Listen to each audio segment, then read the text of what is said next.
This pimping, this pimp, this pimp, this pimping ain't easy, but somebody's got to do it. Pimping ain't easy,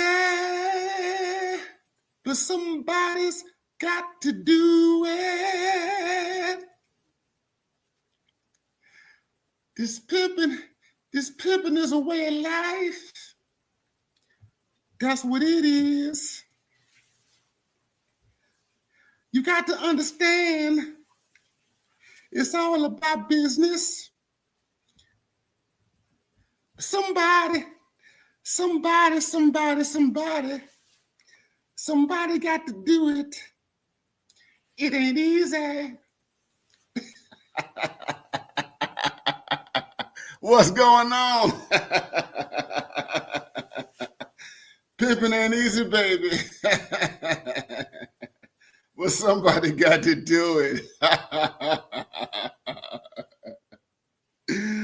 Lord have mercy, man. This pimping is a way of life. Yes, it is. It's a way of life. What's going on, brothers? Pimping ain't easy, but somebody got to do it.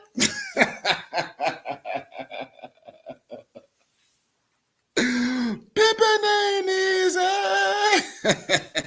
but somebody got to do it. What's up, brothers? BMI 3000 Reloaded is in the house once again. Hey, brothers. Friday. Happy Friday, guys.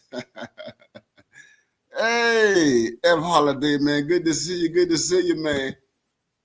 Rashid Barnes, what's up? Good to see you, man. Hey, y'all see that thumbnail, man. We're going to have a time tonight. We got to talk about the pork chop pan Africanist, Umar Johnson. What's going on, little balls? What's going on, man? What's going on? We got to talk about this pimping.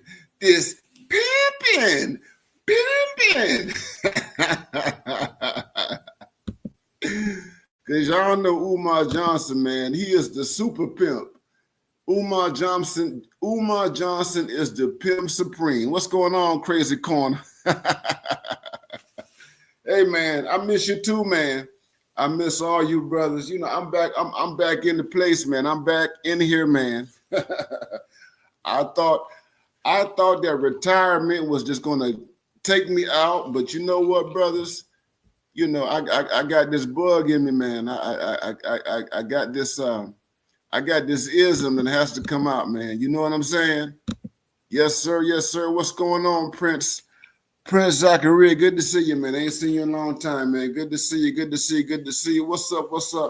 Y'all get them likes up. We got to talk tonight. We have to talk about the Pan-African pimp, the Pan-African player. We got to talk about the iceberg simp, the iceberg slim of the black world, Dr. Umar Johnson. What's up? Hey, woo. Let me get it out. Yes, sir. Rashid Barnes. Yeah, we got that drinking right here, man. You can hear it. Let me put it close to that microphone, man. Do y'all hear it? Do y'all hear the ice in the cup? I got the ice in the cup right here, man. Y'all know what time it is. I keep it live and I keep it funky. I am BMI 3000 Reloaded. I got everything except for my cigar. I've got everything except for my Smoky Smoke I'm gonna give me some smoky smoke later on. Later on, once I get off the stream, you know what I mean? Later on. What's going on, brothers? What's going on, our jizzle? Hey, man. Hey, it's Friday night, brothers. This is Friday Night Live, FNL, Friday Night Live. And I am the mad professor, BMI 3000. You know what time it is. Reloaded, Black Men's Independence, Black Men's Agency, Black Men's Empowerment, Black Men's Happiness. You guys know how we do it. Yeah, you know, now I do it this way because I can't do this in the classroom, brothers. I cannot do this in my classroom. I cannot do this, man. Y'all know I can't do this, man. In my 9 to 5, I get too much smoke. Man. Too much blow black. I don't have time for all of that academic politics. You know what I mean? That's the reason why I am BMI 3000 reloaded. Yeah, absolutely. This is my alter ego, my alter consciousness. That's right. Pork chop pan Africanism. That's what we're going to talk about. Pork chop pan Africanism. What's up? Yeah, it's the Mad Professor live in the place. You know what time it is. Yeah, I got my little sip. I got my little drink. We doing the doggone thing on a Friday night. I don't know what plans you guys got tonight. I'm not going to keep you guys here too long because I know that some of y'all got some stuff lined up. Some of y'all are going to go out and have a good time. Others of you all are going to stay home. You're going to chill. You're going to relax. You're going to take it easy after a long week. And I don't blame you, brother. Black man, you just have to relax. You have to unwind. You have to chill out. Man, turn on your HD TV. Do whatever you're going to do. Watch Hulu. Watch Netflix. Watch Amazon Prime, watch whatever you're going to watch. Zeus, my God, Zeus. I don't watch Zeus, but I know that lots of people watch Zeus. You're going to do something tonight. And if you got your drinky drink, man, just send up a toast for all the brothers.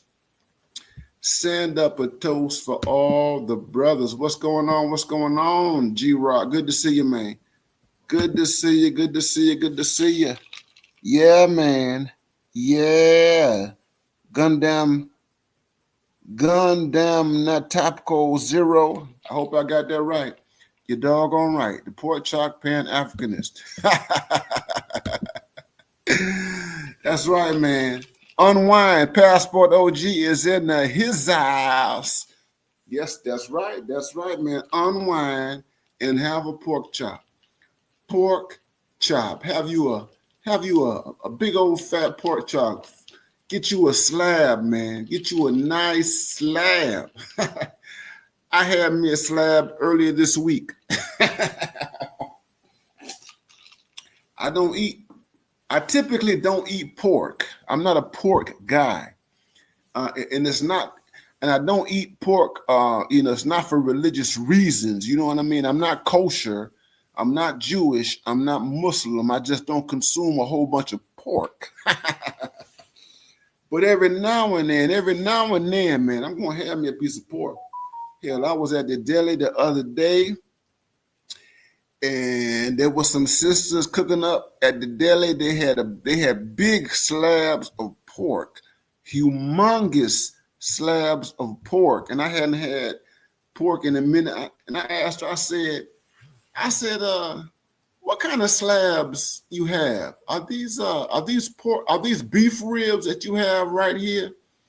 Or are these pork ribs that you have right here? And she said, honey, these are pork ribs. And she looked at me and her eyes were wide open because I guess she thought by looking at me, she saw the glasses, she saw the nerd, she saw the geek. And I guess she thought I was going to give her some type of vegan response. This Negro might be a vegan or something like that, or he might be one of these Negroes who are super particular about what he eats. And I said, you know what, honey? I said, give me that slab right there. Give me that slab. Bloop, bloop, bloop. She gave me the slab right there. A slab of pork. And I took that big old pork slab and I brought it home. And I had some greens and I had some corn and I had a sweet muffin and I had my little drink and I knocked everything off. Just like the Southerner, just like the black Southerner that I am. Y'all know what time it is. You know what I mean? You know, every time I open up my mouth, all you hear is the American South. That's it. You know, people talk about me, and I know people talk about me and say, man, where is this Negro from, man? Where is he from? Where is he from? Do you want to know where I'm from? I am from the dirty South. I'm Geechee. Geechee. If you don't know what Geechee is, I need you to go straight to Google and type in Geechee. Geechee. Geechee. What is Geechee? Geechee is Florida. Geechee is Georgia. Geechee is South Carolina. That's what's in my bones. Like Trick Daddy. Florida, Georgia, and South Carolina, or what they call South Kakalaki. South Kakalaki. Yeah, and I've lived in these parts all of my life. I'm a global black man now. Don't get it twisted.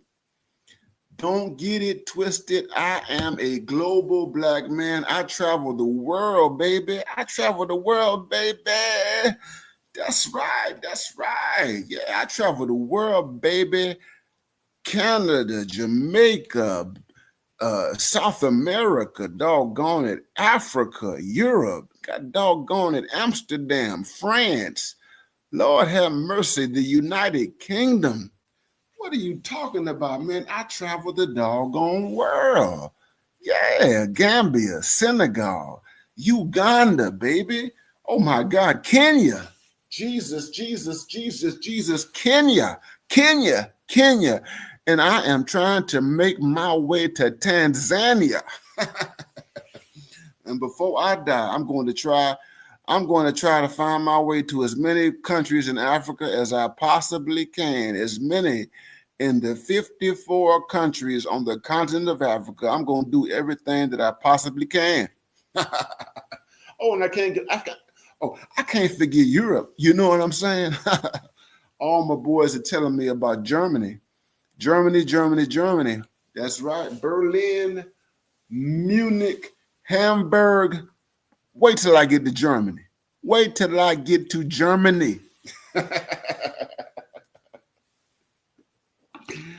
And we'll see about Eastern Europe. We'll see about Poland. We'll see about Czechoslovakia. You understand? We'll see about Uzbekistan. You understand? We'll see about that as time goes by. But the man professor's in the house. The global black man preaching global black man-ism. That's it. The man professor. Hey man. But we here talking about Umar Johnson, Dr. Umar Johnson, the Pan-African, the pork chop Pan-Africanist. I'm gonna tell y'all why I call him the pork chop Pan-Africanist. Because in the 1960s, brothers, the 1960s, we had a group of black people who were into Pan-Africanism, into black nationalism. And some of these people, on the surface, they were very, very serious people, just on the surface. because they were trying to connect the dots. They were trying to bring all Black people all across the world together. The 1960s was a very, very explosive period in world history in terms of African independence and in terms of Black people coming together. You know what I'm saying? I mean, you had the independence of Ghana, the independence of Kenya. You had so much that was going on. You had Angola, you understand, and then we had the ongoing at that particular time the struggle surrounding South Africa. You understand what I'm saying? And you had a lot of Black people who were waking up because it was a time of awakening. It was time for us to assert ourselves on the world stage and to become a full-blown enterprise in terms of Black people in the world and Black people throwing off the yoke of colonialism, throwing off the yoke of segregation, throwing off the yoke of apartheid, throwing off the yoke of oppression. You understand? And there were a lot of people who were very, very serious about that. One person who was very, very serious about that was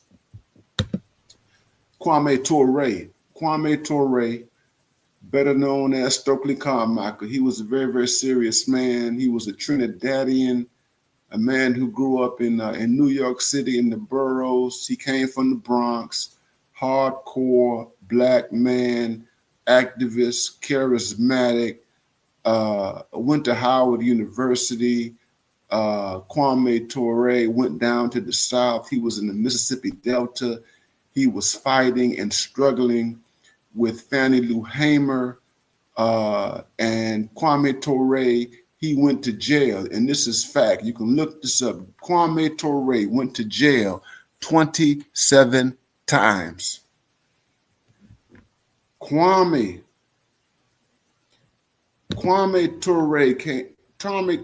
Ture, better known as Stokely Carmichael, went to jail 27 times, struggling with Black people down south, in the Delta, in the Deep South, in the Black Belt.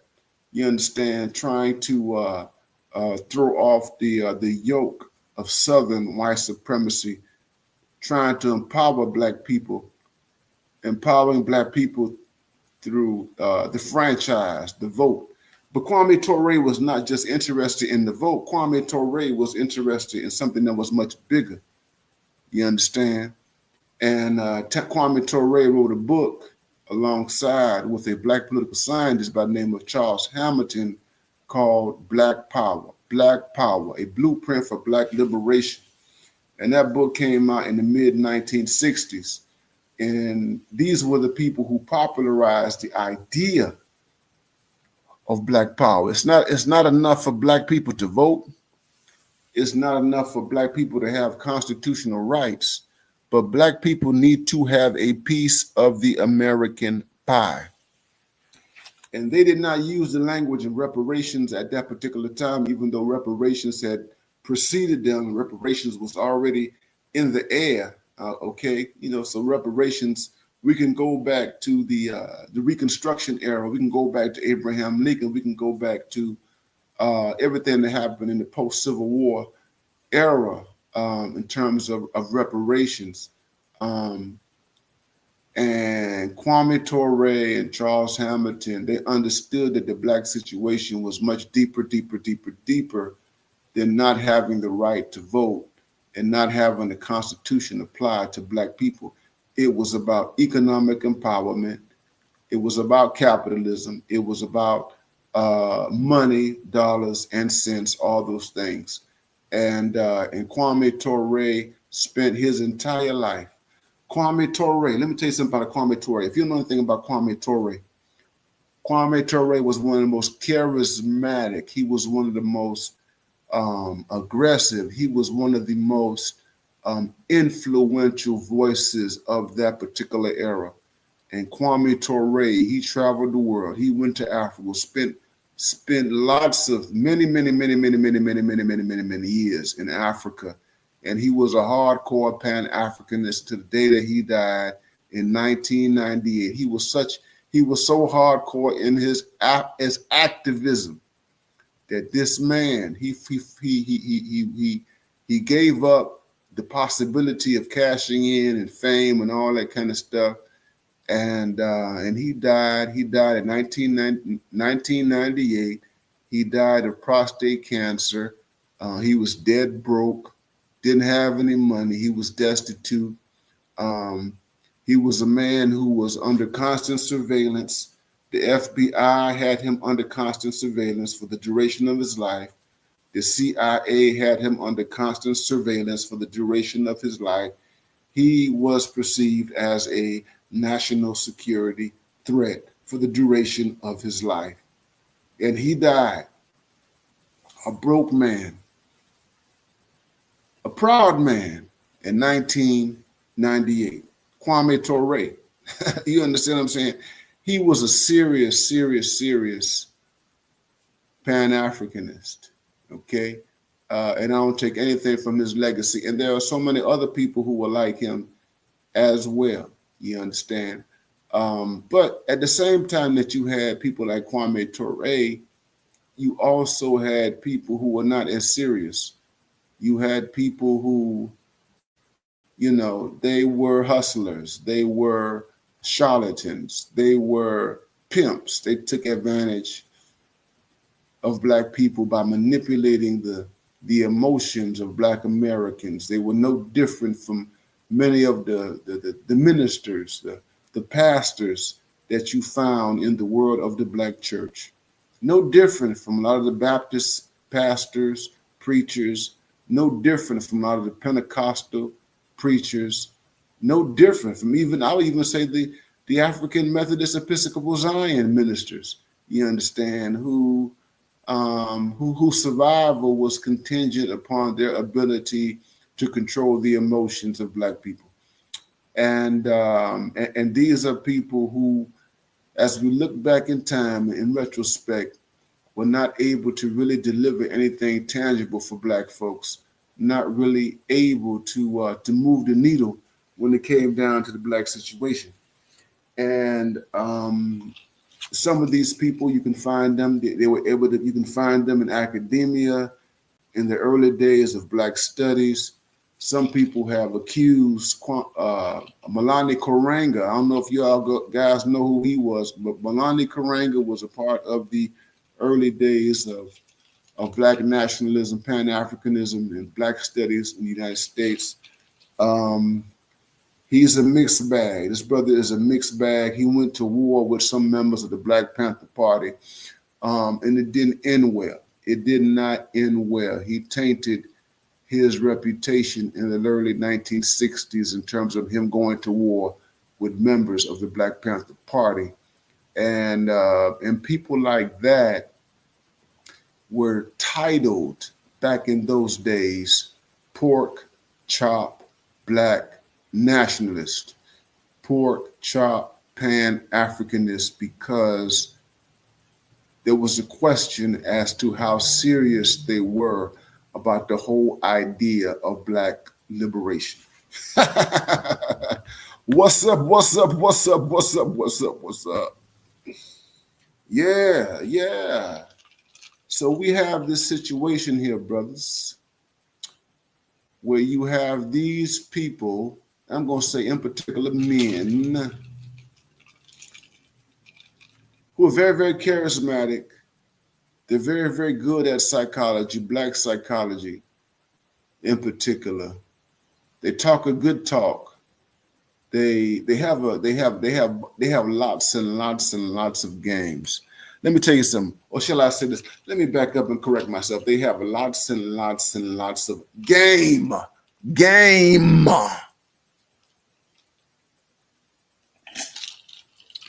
These are people with extraordinary skill. These are people with extraordinary abilities to grab the mindsets. Temple University, well, hey.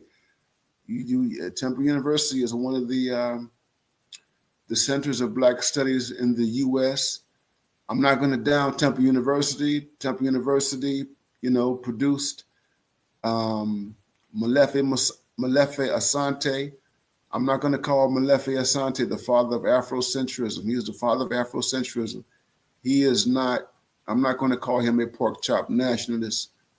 Molefi Asante has believed in prioritizing the Black world.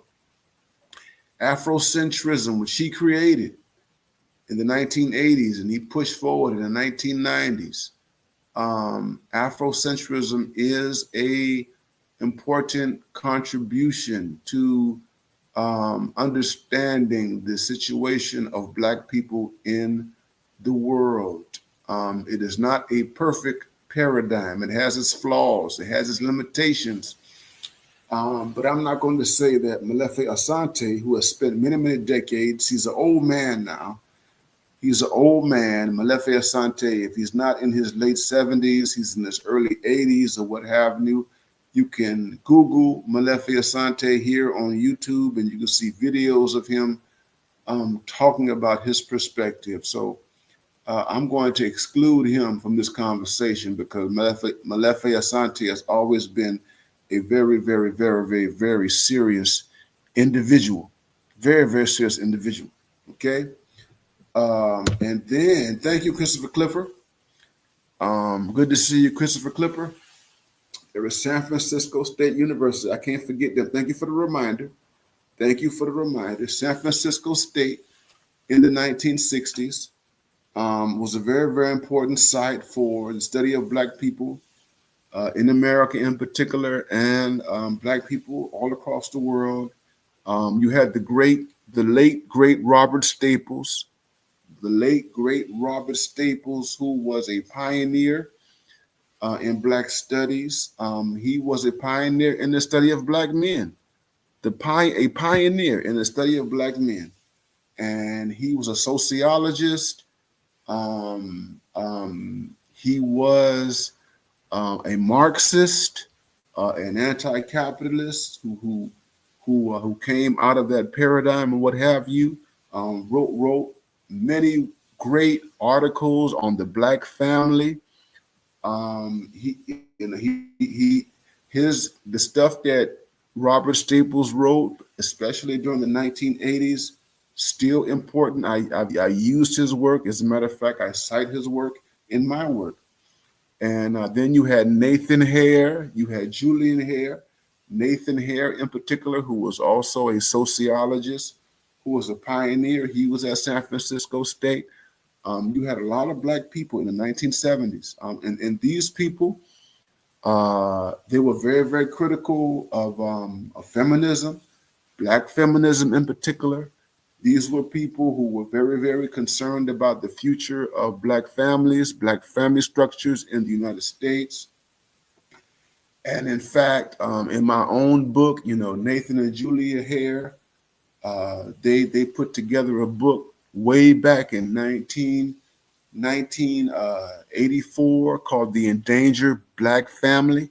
It's called The Endangered Black Family. They talked about the unisexualization of the Black race, and they were dealing with the influence at that particular time of feminism, of queer, gay ideology. They were dealing with what the white Western world was trying to do in terms of reshaping how everybody thinks about the family, how everybody thinks about human sexuality, how they think about heterosexuality, how they think about men and women, way, way, way back in the 1980s during the Reagan era. Very, very, very, very. It was a very, very important book. Very, very instructive book. If you guys don't have it, if you've never heard of it, I suggest that you go to Amazon.com and you buy this book. It's called The Endangered Black Family by Nathan and Julia Hare. Julia Hare she was a powerful person. She was an educator. Her work was primarily in the realm of education. I believe if she didn't have a PhD in education, I believe she had an ED in education, but she was an educator. She was a top-notch scholar, thinker, intellectual. You can pull up video footage of her right here on YouTube, and you can find her talking about black boys. You can find her talking about black family structures. She was a very, very charismatic woman. These were very, very smart people. These were very, very, very, very smart people. Okay, and they were part of the Black Studies movement, and they were also connected to the largest issue or enterprise of Pan-Africanism. These were serious people. These were serious people. Okay, and they talked about black institutions. This was the golden age. This was the golden age. This was the golden age in the United States at the end of the 20th century of black nationalism / Pan-Africanism. And they were not looking for the accolades from the white world. They were not looking to be praised. They were not looking to be validated by Western institutions and what have you. These people were the foundations. They were the pillars. So that brings us to Umar Johnson. Dr.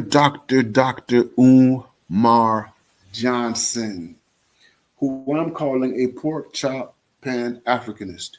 And the reason why I call Dr. Umar Johnson a pork chop Pan-Africanist because he's not serious. This is not a serious person. He's not a serious person. This is a preacher. He is a pastor. He is a minister.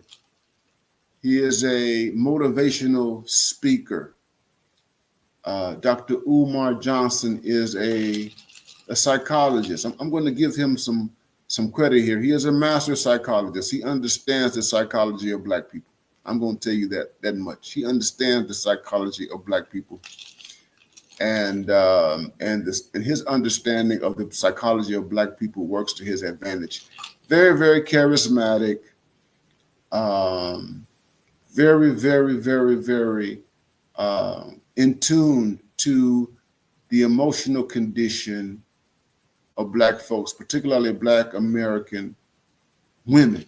Okay, he knows what he's doing. This man knows exactly what he is doing. He told us that he is a builder. He told us that he is someone who creates institutions. He told us years ago, we're in 2025, and he told us that he was going to create an institution, a school for black boys, a school inspired by Frederick Douglass and Marcus Garvey. He's gathered money. He's fundraised goo-gobs and goo-gobs of dollars in service of this mythical school that has never appeared. And I'm not going to talk about his school. I'm not going to talk about his school tonight. No. I'm going to talk about the pimping. We're going to talk about the pimping. And we're going to talk about how pimping has backfired on him. It has backfired on him. This is a man, and I give him credit. He has reached an entirely new generation. A new generation has been touched by this man. This is a man in his 40s. Brothers, I have gone on TikTok. I have gone on Instagram, and I've seen TikTokers, young TikTokers, women in particular, women in their 30s, women in their 20s, young women. I'm 51 years old. I've seen women share his videos. I've seen women recite his aphorisms, black women forever, snow bunnies never. That's become a catchphrase for a lot of women, young women. It's fascinating. It's amazing. I saw two 20-year-olds at Harvard University, not Harvard University, but Howard University. Two 20-year-olds on TikTok. Is these two 20-year-old young Black women who have a platform on not TikTok, but Instagram. And these young women, they have this thing of making responses to Umar Johnson's videos, and the responses are not negative. They're not videos that condemn him, but they're videos that elevate the stuff that he says. These are young Black women in their 20s. Apparently, they see him as some type of sage, some type of philosopher, somebody who has levels and levels of enlightenment that no one else possesses, or what have you. And they push his talking points. Umar Johnson is a very entertaining Black man. He has a gift when it comes down to performing. He has the gift of gab. I'm going to give him that.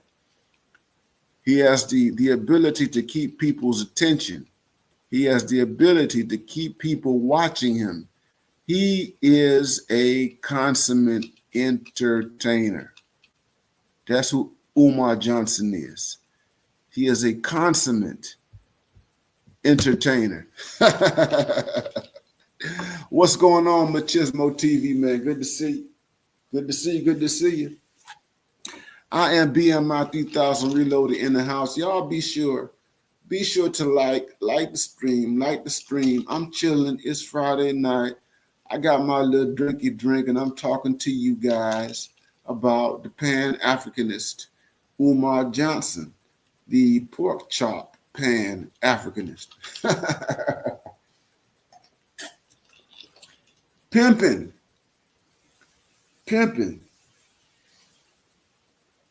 And you have to think about the pimp. You got to think about Iceberg Slim. I need y'all to, if you never read Iceberg Slim, if you've never read the work of Robert Beck, if you never read his autobiography called Pimp, that's what it's called. It's called Pimp. If you've never read Iceberg Slim, I suggest that you read Iceberg Slim. It's an autobiography of a pimp, and it's basically a story about capitalism. That's what it is, because pimping is all about capitalism. That's all it is. Pimping is about capitalism. Pimping is about exploitation. Pimping is about mind control. Pimping is about getting people to do what you want them to do, getting people to do things that they would not typically do under circumstances that are normal. That's what a pimp does. Pimps are master psychologists. And Iceberg Slim, he tells you his story. He grew up middle class. His mother was middle class. His mother was educated. Father, not so much, and what have you. Learned how to read when he was very, very young. Spent some time in college. Went to Fisk University. Spent some time there, and what have you. Grew up in the Midwest, and he was a guy who could have very well gone the path that would lead to becoming a lawyer, to becoming a professor. He could have very well, went along a road that would, led him to more respectable endeavors beyond the street life, pimping and what have you. But he got caught up in street life, and he was seduced by it. He loved the fast money. He loved the adventure. He loved the risk taking. He loved all the debauchery of street life. But at the same time, he was a smart dude. He was a guy who had a very, very IQ. So when you read Pimp, what you're reading is a book about a guy who was extraordinarily intelligent. He had native gifts. He saw his mama. His mama had horrible relationships with men. His mama exploited and abused men. His mama abused him. You understand? His mother was a 304. I'm just going to say it like that, man. His mama was an educated 304. That's Iceberg Slim. His mama was an educated 304. And he saw how his mama got over on men as he was coming up. You understand? And that laid a foundation. For pimping for this guy. You understand? Because what happened is that he got a view of human nature at a very, very young age that some people don't get. He got a view of human nature and human behavior at a young age that shaped his entire life. You understand? Kind of like Richard Pryor. You know, Richard Pryor, his mama was a 304. Richard Pryor. And his mama was a 304. His grandmother ran a 304 house in Peoria, Illinois. Richard Pryor tells the story of walking in on his mama doing 304 things to white men and stuff like that. And Richard Pryor had a view of human nature that most people either don't have or they don't attain this view until much later in life. He got introduced to it at a very young age. And what he saw at a young age, a lot of times it takes people a long time to attain this kind of perspective. You know, sometimes it won't be until you're like 30 years old or 35 years old or 40 years old to get the type of human understanding that Richard Pryor got when he was a young man, a teenager. You understand? And so when we talk about pimping, we are talking about people who have insights into human behavior that are rare and extraordinary. You understand? And that's what gives the pimp a edge over other men. You see, the pimp is an anomaly. The pimp is a rare person. A pimp lives in an exceptional world. You understand? The vast majority of men are not pimps. The vast majority of men will never be pimps. The vast majority of men simply don't have the skill set and the tools to be a pimp and to be successful at pimping. That's the real deal, brothers. Y'all getting this ism right here, man. I am BMI 3000 reloaded.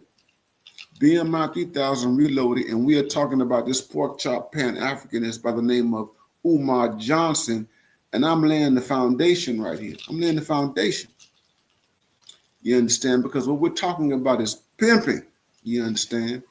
And the only other population of men that comes close to what the pimp is the preacher.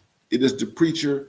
It is the minister. It is the man who was in the church, particularly one who was able to be successful as a preacher, as a minister, a man of the cloth.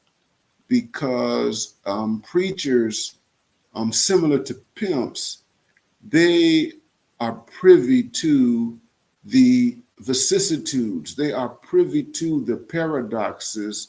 They are privy to the contradictions. They are privy to the underside of human behavior, or what some call human nature. That is the preachers. And the preacher has an added advantage because the preacher is working out of a particular tradition, a religious tradition, an ancient tradition. And these ancient traditions have insights. about human beings and human nature and what have you. So we're talking about preachers in the Black community who have these type of insights because of the New Testament and the Old Testament. You got King David, you got King Solomon, you've got the prophets and everything. You have Abraham. You have the kind of patriarchy that you find inside the Bible that gives you kind of an insight into human realities that have existed for thousands and thousands and thousands and thousands of years. And you get to see how that stuff is connected to how human beings actually are in the real world. You understand? So the preacher, the pastor, is next to the pimp. You got the pimp, and then you have the pastor. Now, I'm going to give an example. Jamal Bryant. I'll give an example. Jamal Harrison Bryant, pastor, New Birth Baptist Church in Lithonia, Georgia, a man who is a child of preachers, a man who came out of the African Methodist Episcopal tradition, a man who went and branched out on his own and started his own church in Baltimore, Maryland, called Empowerment Temple and what have you. A guy who flirted with activism in his young days. He was a part of the NAACP Youth League, Youth Division, and what have you. And Jamal Harrison Bryant is one of those ministers who at a young age was able to see things in human beings that many of us who are not in that world typically don't see, you understand? And what you can do is you can either be sensitive and you can be empathetic towards human beings and their frailties and their vulnerabilities, and you can help people as they are frail and vulnerable, or you can be one of these people who take advantage of these weaknesses that human beings have, you understand?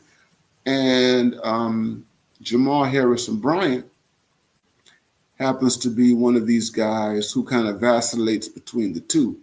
That is that Jamal Harrison Bryant, he's one of these guys who he is empathetic to people and their situations and human weakness on one hand, but on the other hand, he has the wherewithal and he has the gumption to take advantage of these frailties and these vulnerabilities, you understand? And that's basically how he has built his career. This is why a man like that can live as a minister for decades and decades and decades and be confronted with allegations that he's, impregnated young women who are underage. This is a man who has had children outside of the bonds of marriage. This is a man who has taken full advantage of his charismatic powers as a African American man of the cloth, a charismatic man in the pulpit. You understand? And people like Jamal Harrison Bryant and Umar Johnson, Dr. Umar Johnson, they are basically cousins. They are basically kinfolks. That's what they are. They're kinfolks. They're related to each other. What's going on? What's going on with Timothy Harder, man? Good to see you, man. Good to see you. Good to see you. Good to see you. This is Friday Night Live. I'm talking to you guys freely. I am the man professor, and we're talking about pork chop nationalism. Now, what's this all about?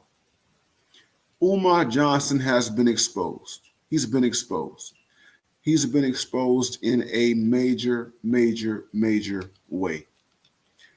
And what has exposed him in this way. His own mishaps, his own miscalculations, Umar Johnson's own hypocrisies when it comes down to his own position, his own philosophy, his Pan-African philosophy. A philosophy that prioritizes women. And let me say this clearly. Some of you all already know this, but I need to say this emphatically. A Pan-African philosophy that prioritizes women over men. Umar Johnson. A Pan-African philosophy that prioritizes women over men so much that men become the object of vitriol. Men become the subjects and targets of scorn, of condemnation, of hatred, of misandry, where men are responsible, Black men in particular, for the lot and condition of Black American women. Umar Johnson. So Umar Johnson went on the Daily Rap Show over a year ago. You guys are familiar with Daily Rap Show. He went on the Daily Rap Show over a year ago and talked to the guys on the Daily Rap Show over a year ago about Black men and Black women.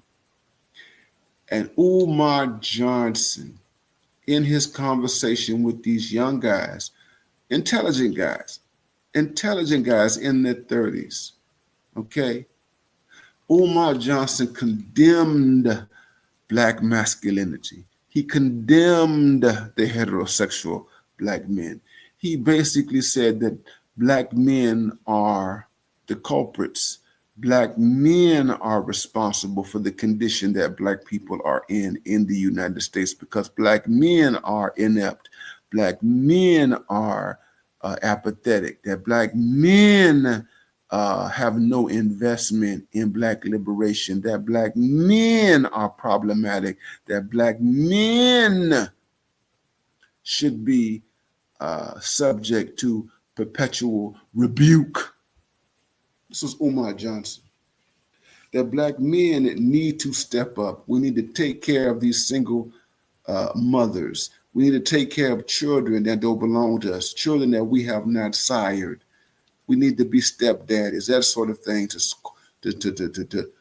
liberate and lift up the Black community.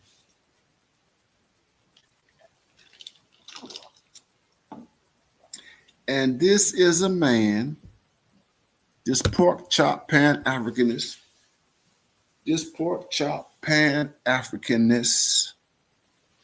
this is a man who will look a Black man in the face. He will sit in front of Nick Cannon. He will go from podcast to podcast to podcast to podcast and talk about the degradation of Black men and blame such degradation on Black men themselves. He will sometimes give a caveat and say that if Black men have struggles in the world, Black men's struggles in the world exist in part because of racism, because of white supremacy, because of the hostilities of the American capitalist order toward Black men. He would throw us some bones. He would throw us some bones. But at the end of the day, despite all of these constraints that are imposed upon Black men, it is Black men's responsibility to be the saviors, to be the superheroes, to be the masterminds of Black liberation. That's Dr. Umar Johnson.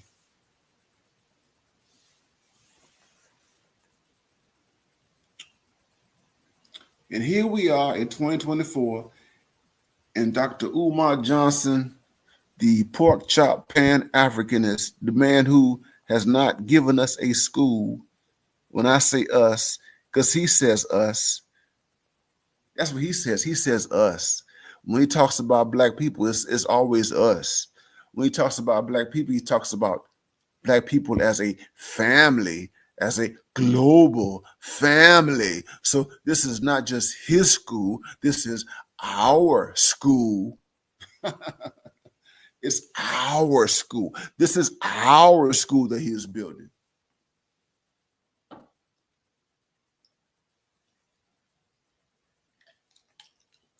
This man who is building a school for us has a daughter who was a 304. Dr. Umar has a daughter who is a 304. He has a daughter who was a 304 who was raised by a 304. Dr. Umar had a baby from a woman over 20 years ago who was a 304, and given the behavior of her daughter, still is a 304. And now he has a daughter who is a 304. And his daughter, and we can go ahead and say it. You know, people are saying, well, this woman is making this stuff up. You know what? Forget it. He's been exposed. He's been exposed by 304s. He's been exposed as a trick. Thank you, Barry Little. Thank you, Barry Little.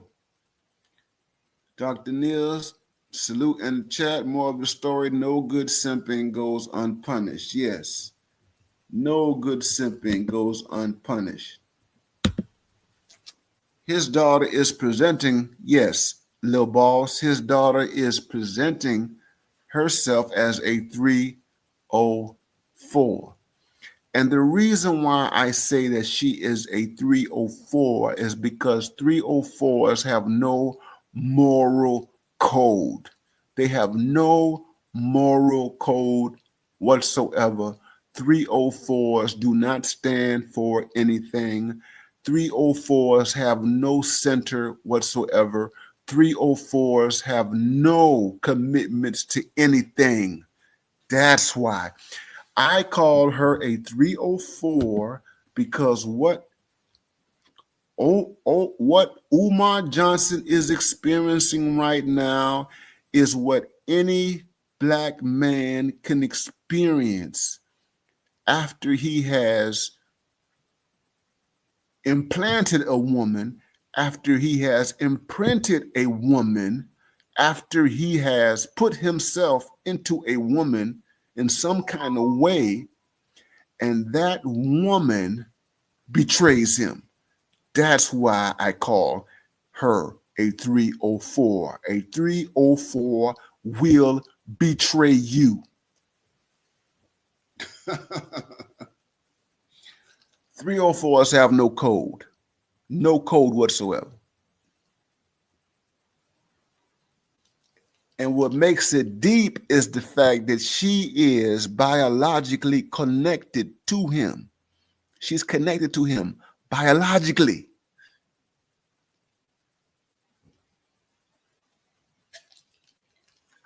What's the difference between his daughter and a bitter baby mama? There's no difference. There's no difference between his daughter and what his daughter has done publicly on social media and what any baby mama would do in a court, in family court, or any other place. No different. No loyalty. His own blood. His own blood to air out dirty laundry.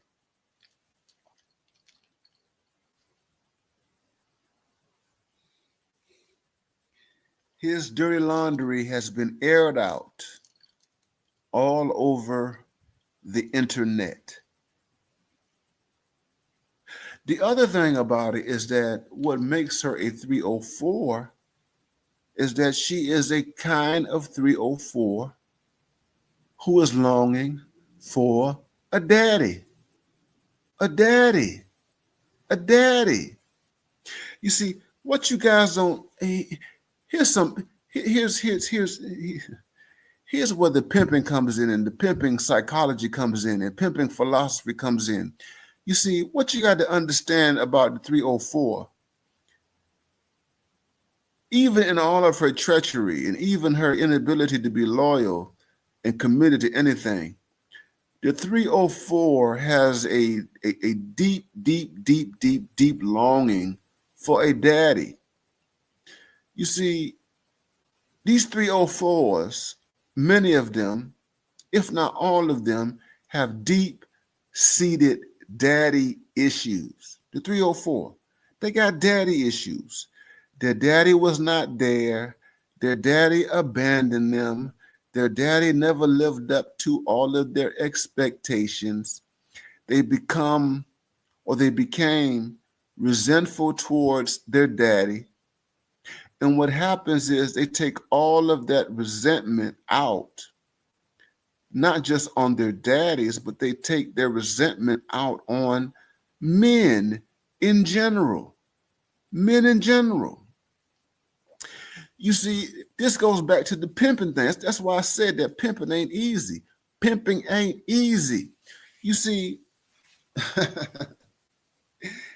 in Black society, what you got to understand is that pimping is successful, and that pimping is grandiose, and that pimping is off the charts, because pimping is directed primarily at women who have been abandoned by their daddies, or that their daddies have had limited roles in their lives. You understand? You see, what you got to understand, I'm going to give y'all some game, man. I'm going to give y'all some game. You see, when you go to the church, what you got to understand about the church, and what you got to understand about the pastor, when you think about people like Jamal Harrison Bryant, you see, Jamal Harrison Bryant, they talk about God. The preacher talks about God. And who is God? God is the daddy. That's who God is. God is the ultimate daddy. God is the ultimate daddy that the 304 has never, ever, ever, ever, ever, ever had. God is the ultimate man that these women have never had. God is the ultimate symbol of masculinity that these women have been deprived of. That's what it is. God. God is daddy. God is a man. God is a symbol. And see, Jamal Harrison Bryant and other people, they know how to use the language of God, which taps into this daddy absence. Let me give you some psychology. Let me give you some Sigmund Freud. You see, Sigmund Freud, if you study Sigmund Freud, and this is not just an insight on Sigmund Freud, but other people have said this. Ludwig Feuerbach, who was a philosopher, German philosopher, he said this long before Freud said this. You understand?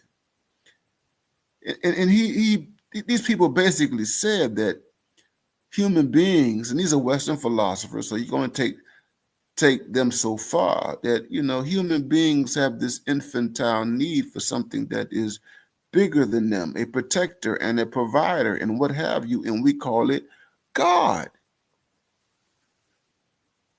We call it God.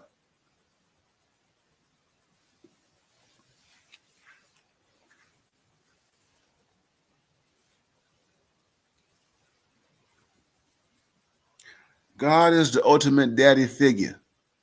God. God is the ultimate daddy figure. God speaks to father absence. God speaks to someone who feels as though they have been betrayed by their fathers or their father, God. And if you're a preacher, if you're a pastor, if you are Jamal Harrison Bryant or anybody else, you know how to use that language to tap into this absence, this deprivation, that sort of thing. You see, Umar Johnson's daughter aired him out because of this absence, because of this deprivation, because of this sense of betrayal.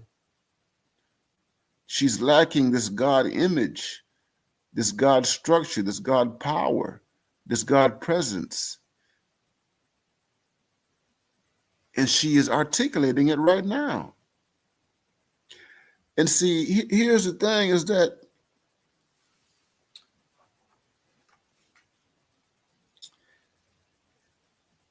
his daughter, like so many other 304s,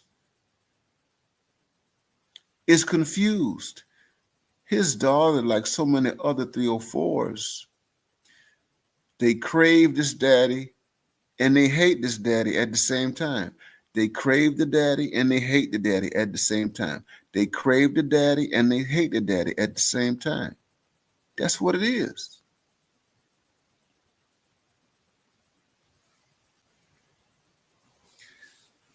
Let me help y'all understand this. Malcolm X was devoted to Elijah Muhammad. Malcolm X. I'm trying to go deep to you, brothers, because here's the thing, brothers. It's not just with the women. It's also with some of us as well. Malcolm X was a loyal devotee of Elijah Muhammad. Malcolm X, at a certain point of his life, was willing to die for Elijah Muhammad. Malcolm X. Elijah Muhammad was Malcolm X's daddy. Let me say this again to you, brothers. Malcolm X, Elijah Muhammad. Let me correct that. Elijah Muhammad was Malcolm X's daddy. I'm going to say it again. Elijah Muhammad was Malcolm X's daddy. Malcolm X lost his father when he was young. His father got killed. His father was a Garveyite. Malcolm X, his father was a Garveyite. And he lost his daddy at a young age. Malcolm X spent much of his life without the structure, without the guidance, without the wisdom and the insights of a father. And it was when he was in prison, Malcolm X met his daddy. He met his God. He met Elijah Muhammad.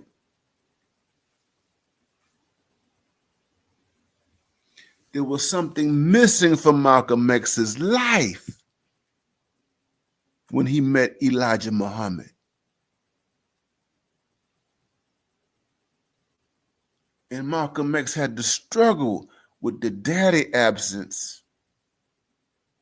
And he had to negotiate the introduction of a daddy into his life through the presence of the Honorable Elijah Muhammad.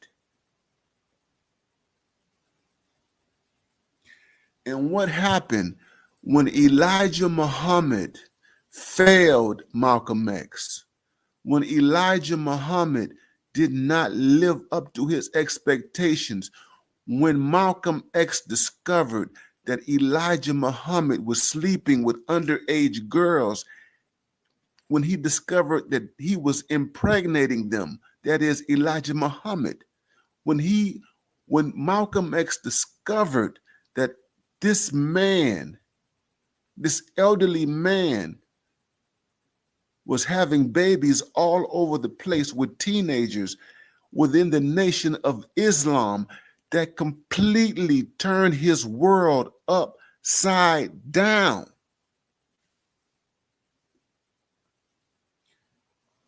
Malcolm X had what we call an existential crisis.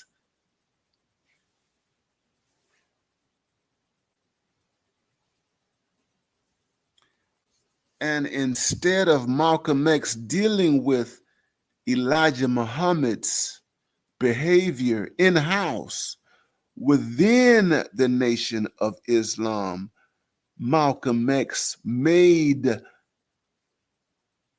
the behavior of Elijah Muhammad public to the world. Malcolm X outed Elijah Muhammad. Let me say this again. Malcolm X outed Elijah Muhammad.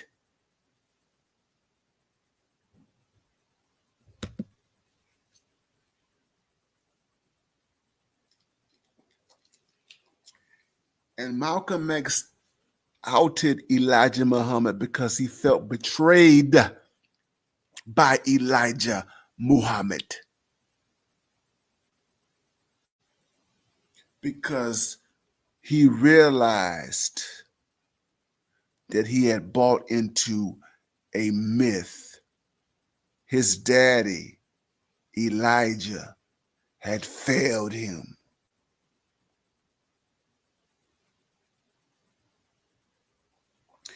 And once Malcolm X outed Elijah Muhammad, it sealed his fate. It sealed his fate with the Nation of Islam. It sealed his fate in America. Thank you, King New. Pimping is not dead. It has been rebranded. Thank you. This is raw truth. It's been rebranded. That's all. It's still alive. It hasn't gone anywhere.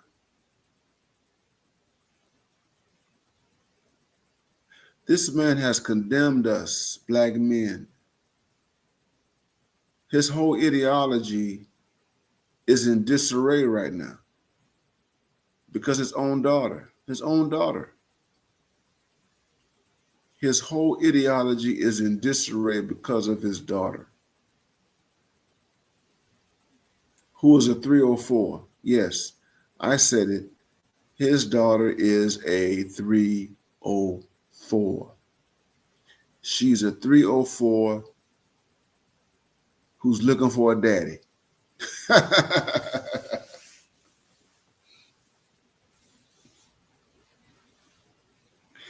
And here's what's interesting.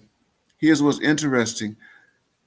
daughter is no different from all of the 304s who Umar Johnson works overtime to evangelize, to convert.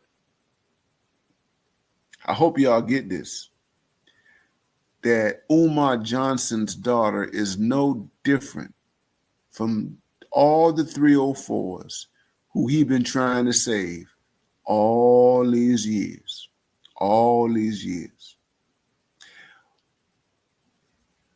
His daughter is no different from the 304s hell that he been sleeping with. No different. His daughter is no different from the 304s who he has slept with. You see the picture of Umar Johnson with Sukiana? You see Umar Johnson defending Sexy Red. You see Umar Johnson defending all these 304s. There's a reason why he defends them. Yeah. There are intimate reasons why he defends them 304s. Because those 304s are a part of his harem. The 304s are part of his harem. His harem. And his daughter is a 304 who is ripe for another pimp just like her daddy. Let me say this again. His daughter is ripe. His daughter is a ripe. She is ripe as a 304 for another man who is just like Umar Johnson. What does that mean? Another pimp can come around and seduce his daughter. Another version of Umar Johnson can come in, sweep up his daughter because of her feelings of loss and abandonment, not having a daddy. What comes around goes around. What comes around goes around. Some people call it karma.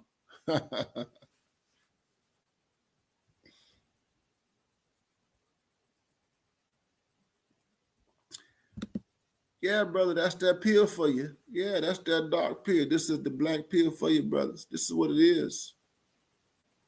This is what it is. You see? Yeah. She is easy prey for pimping. His daughter is easy prey for pimping.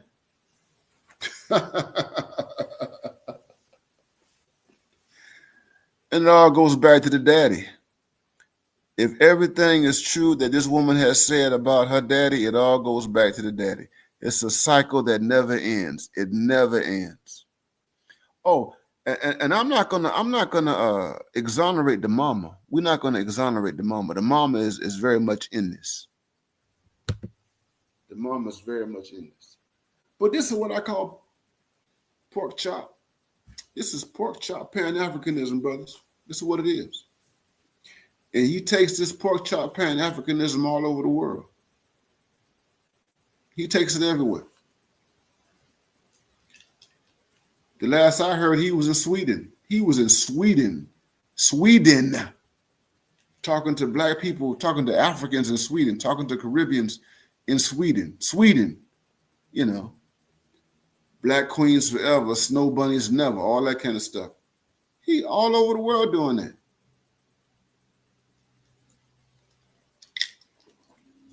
Y'all get the likes up.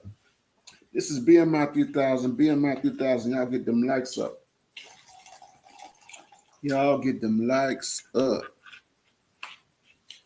BMI 3000. Yeah, I'm drinking. I'm sipping tonight on a Friday. I'm chilling. I'm not going to lie to y'all. Yes, this is the Mad Professor tonight. Yeah, I'm not showing my face. I don't want y'all to see my drank face. But I'm lucid. I'm lucid. And I'm talking to you directly. He's given Pan-Africanism a very, very bad name. Very, very bad name. Now, here's the thing. O'Shea did a video on him. Keep 100 did a live stream on him. People are talking about him and everything. You know, I'm a traveler. I love Africa. I love going to Africa. I love going to Africa. I love dealing with black people from all over the world. I do. I don't call myself a Pan-Africanist. I respect it. I respect serious Pan-Africanism. I respect Pan-Africanism that doesn't have romanticism. I respect realistic Pan-Africanism. See, I'm not interested. I don't buy into this idea that there's some universal black family all over the world. That we just some universal black family, and there are no differences, amongst us. That there are no tensions. There are no animosities. There are no jealousies. There's no hatred. I'm not one of those people. I don't do that. See, when I go to Africa, I don't go to Africa looking for my brother and my sister and my mama and my cousin and my niece and my nephew and all that kind of stuff. When I go to Africa, I don't look for some romanticized notion of love and everything like that. I don't do that when I go to Africa.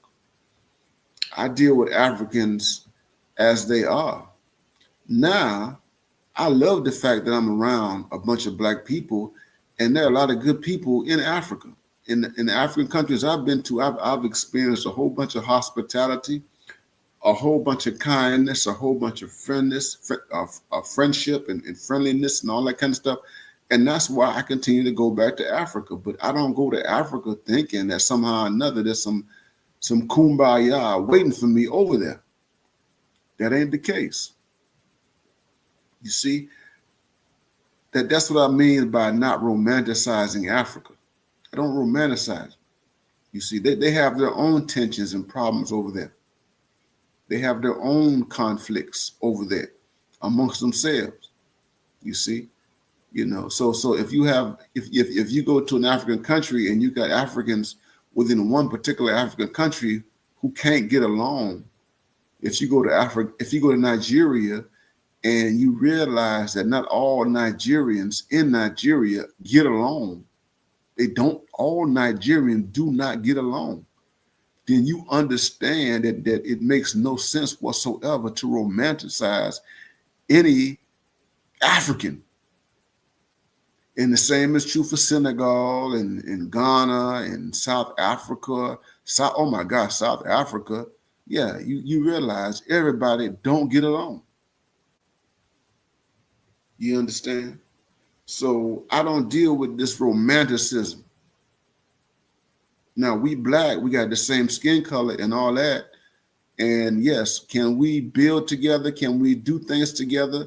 If it's possible to get around the scourge of colonialism and all the negativity that has been ingrained in us about each other, that's a beautiful thing if you can get together and make something happen economically and do things socially. You understand? But you do that with your eyes open. You see? And you also realize that there are charlatans, there are charismatic pimps, just like Umar Johnson in the African world. They're all over there. The preachers take advantage of parishioners in every country in Africa. Okay? It's just a real thing. They use charisma to exploit people who look just like them. It's a real thing.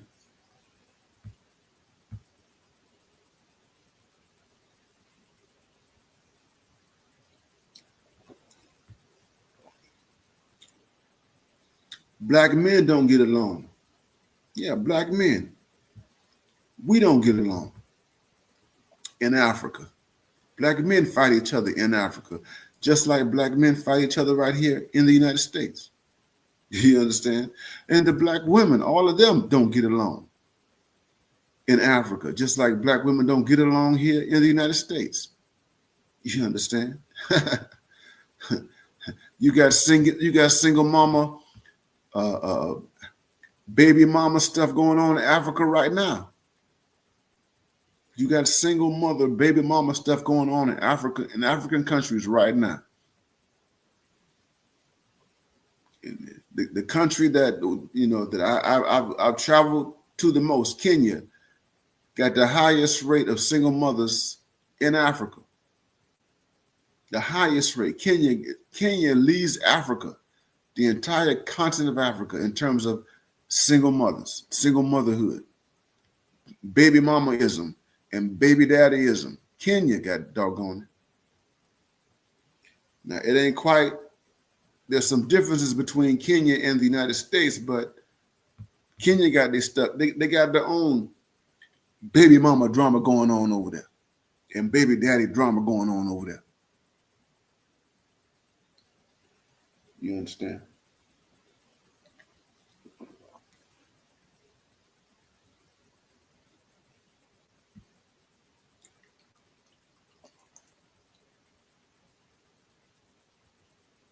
But yeah, Umar Johnson is a pork chop nationalist who has been exposed. The main reason why Umar Johnson remains in business is because he's charismatic and he's entertaining. He's an entertainer. He's not a serious person. He got that pimp in him. He got that pimp in him. I'm going to give it to him. He got that pimp in him. That's what sustains him. He got that Pan-African pimp in him. Women love to hear what he got to say. He tells them what they want to hear. They have itching ears. They suck it up. They eat it up. They prefer lies over truth and wisdom and insight and stuff that will actually help them. You understand? They prefer a mythological paradise that they will never see. Something that the pork chop Pan-Africanist promises them. And they will overlook the fact that this man has not produced anything other than rhetoric. He ain't produced anything. What is school? No school. No nothing. Where are your board of directors? Where are your board of directors? How are you going to fund the school? Okay, you're telling me that you have a school that you're going to launch in 6 months to a year. How are you going to fund the school? Tell me this. Y'all tell me. How will he fund a school? Oh, you're going to fund a school, a private school. You're going to fund a school with a bunch of children from baby mamas, single mothers, low-income women. You're going to do that? You're going to do that. In 2025, you are going to fund a school. You're going to pay teachers. Here's the thing. You have to have, Umar Johnson has to have administrators. Umar Johnson has to have lawyers. Umar Johnson has to have teachers. Umar Johnson has to have a whole bunch of staff. How are you going to fund the people who work for you over a long period of time? You're going to do that with Section 8? You're going to do that with the food stamps and welfare people? Is that what you're going to do? Do you actually think that you're going to attract middle-class black people? Here's the thing. Umar Johnson, are you going to attract middle-class black people to your school? Are you going to attract upper middle-class black people to your school? I don't see it. I'm an upper middle-class black man. I don't see upper middle-class black people supporting his school. I don't see it. I don't see any black people in the upper middle class. I don't see any black people. I don't see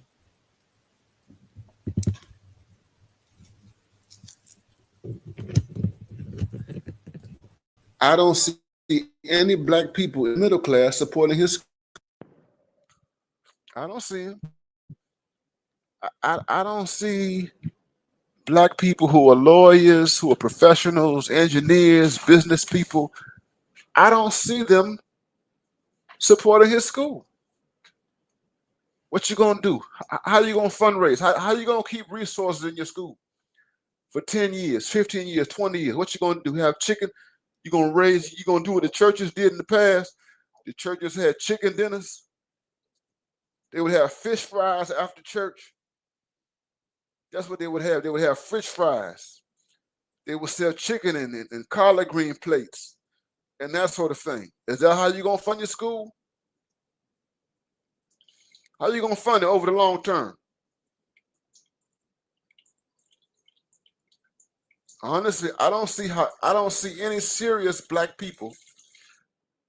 I don't see any serious black people getting behind him with this school. They're not gonna get behind him. Poor blacks, you are not going to have a successful school This is not the 1930s. This is not 1940. I mean, this is not what Elijah Muhammad was doing when he was building the Nation of Islam. That was a completely different world of black people. You're gonna get low income people. Low income people are going to fund your school for the next 10, 15, 20 years, paying tuition, all that kind of stuff. People actually believe, some people who are not thinking along these lines, they actually believe that this gonna happen.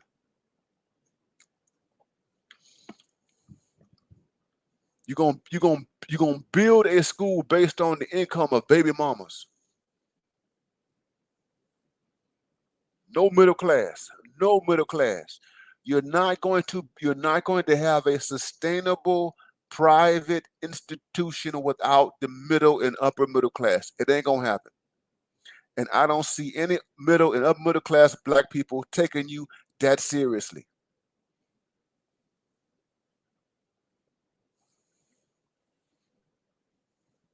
So he's a joke. He's a Pan-African joke. He is a pork chop nationalist. That's Umar Johnson. Pork chop. That's what we call a pork chop Pan-Africanist. No plan, no vision. I don't see any serious people attaching themselves to this person. Period.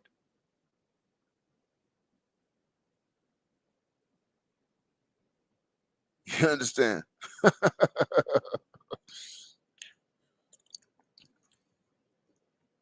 Who gonna do it?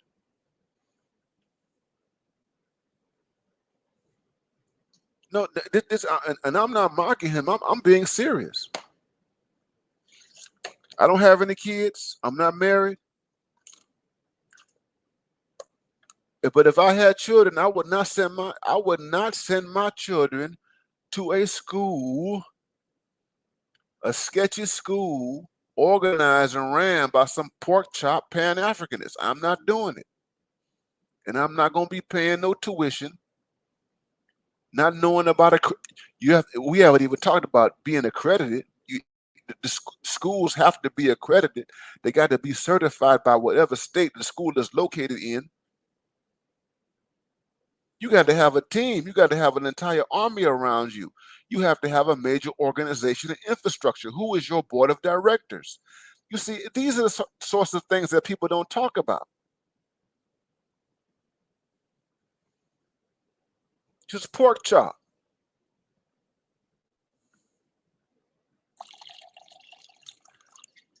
You're gonna sell collard green dinners on Sundays to fund your school. That's what you're gonna do. And you're gonna do speeches, do motivational speeches all over the country like it's 1929 or 1915, like Booker T. Washington. This Negro thinks that this is 1920.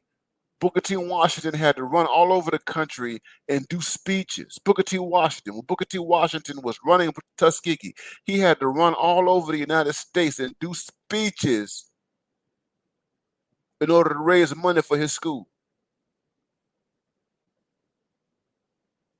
Getting money from white folks.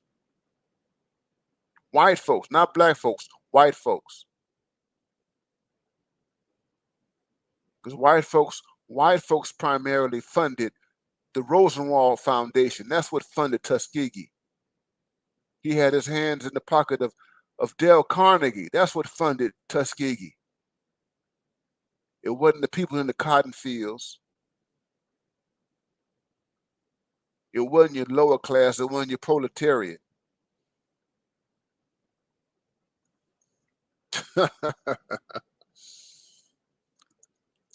Pork chops.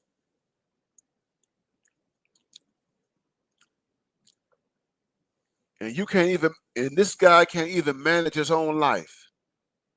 You can't even manage your own life. This daughter comes out of nowhere. This woman comes out of nowhere and completely upends the pimping.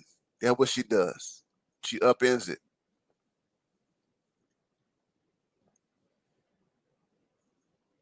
Pork chop. Y'all get the likes up, man. Get the likes up. Y'all get the likes up. This is BMI 3000, BMI 3000. Get these likes up. Rockefeller. I'm lucid right now, man. I got my drink. I'm lucid. I am doing the doggone thing right about now. I'm having fun with this stream. I'm having fun with this stream right here. It's BMI 3000 reloaded. Cash App $ BMI 3000. Cash App $ BMI 3000. Cash App $ BMI 3000. Cash App $ BMI 3000.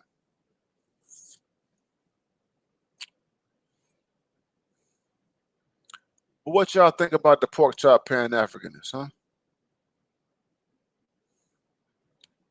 What y'all think about it? You know what I'm gonna do? We're gonna have some fun, man. I'm finna drop the link in the chat. I'm dropping the link in the chat. If you want to come up now, if you don't have an avatar that I can't recognize,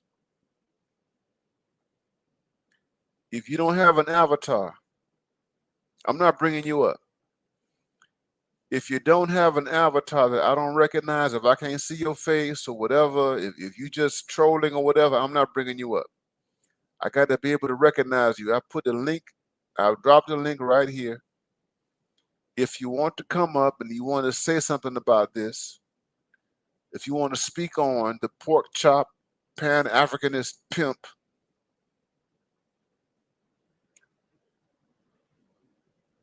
you are invited to come on up. This is a BMI 3000 reloaded broadcast. Y'all get the likes up. Get the likes up. It don't take a whole lot to get a like. Get the likes up. Get the likes up. Get the likes up. Get the likes up. I am BMI. We got 100 people who are watching right now. We got 100 people who are watching this live stream right now. It is Friday night. Friday Night Live.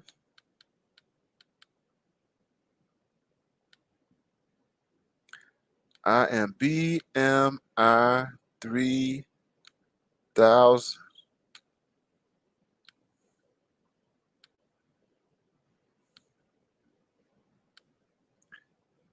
Yeah. Come up, show your face. You're more than welcome. Get the likes up. Get them likes up. Get them likes up. Get them likes up. Get them likes up. Pimping. This is a pimp thing, baby. I'm trying to tell y'all, brothers. You had Creflo Dollar. You had Eddie Long. Creflo Dollar. Eddie Long.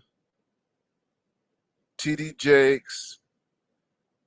Pimping is serious business. It's serious business.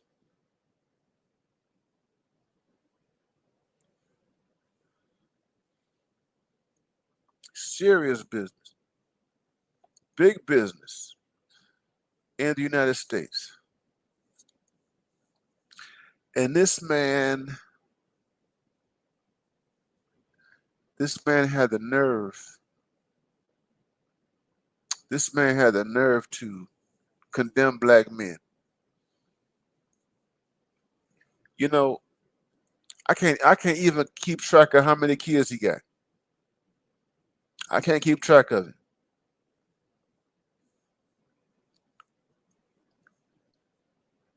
I've seen him talk and say that he has 2 kids.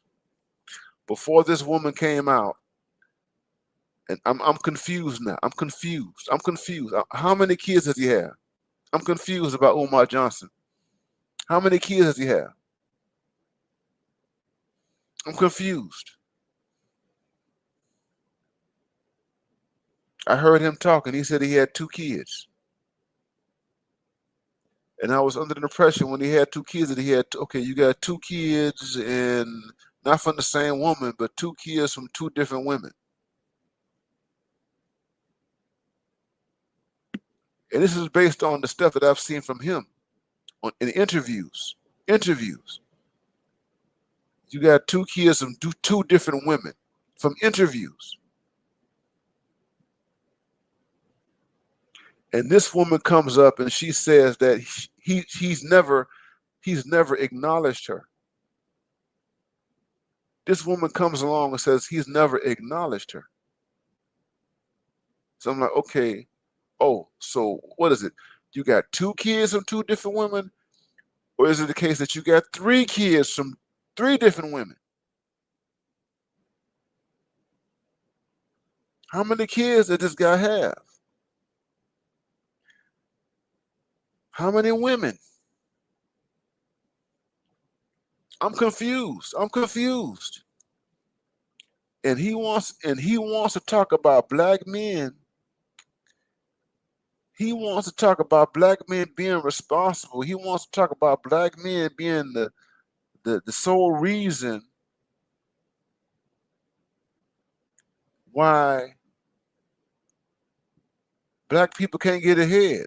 What is it? What is it? Passport OG, what's going on, man? Holler at us, man. Doc, I wanted to pick your brain about the connection you made between the absence of the father and the God figure. That really, it almost seems to like a light bulb goes off in at least in my head, because if what's the best way to say it? If the wrong man understands that dynamic, it makes it very easy for him to exploit a lot of people, and specifically women.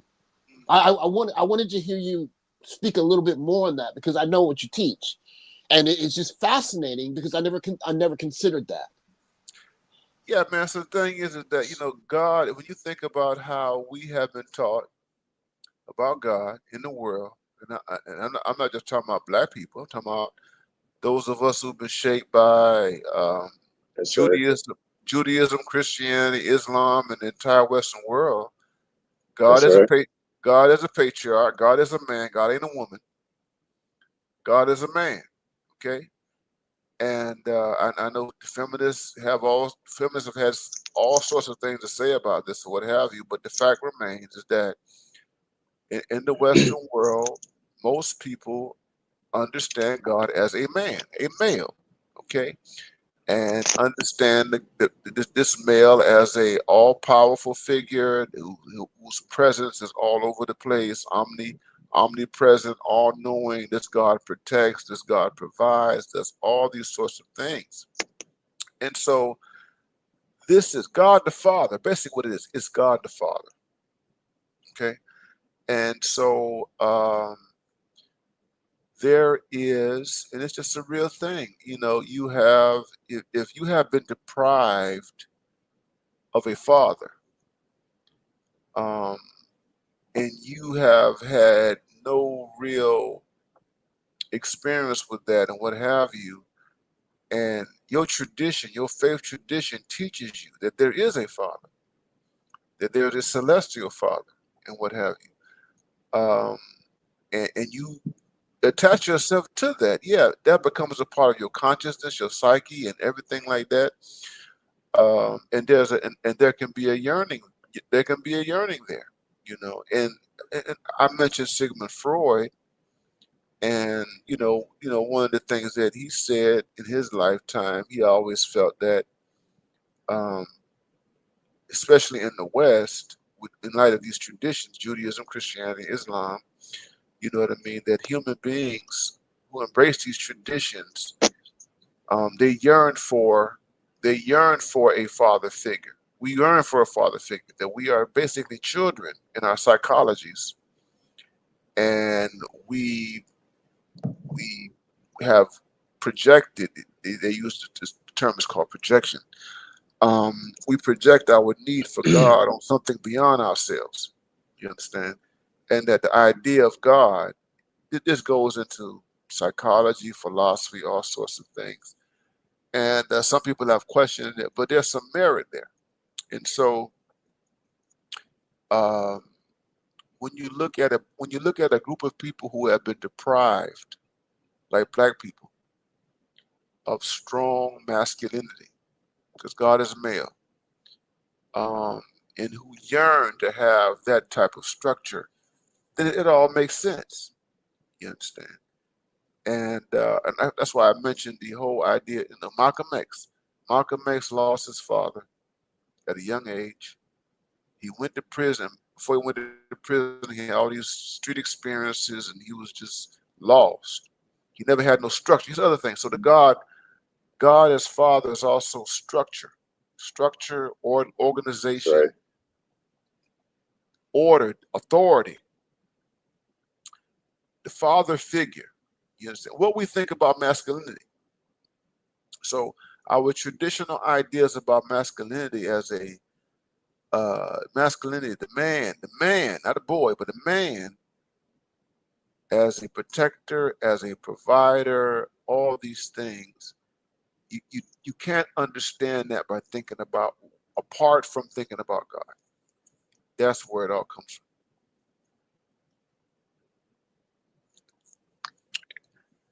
from. And I we've got a developed. question, Dr. Neal.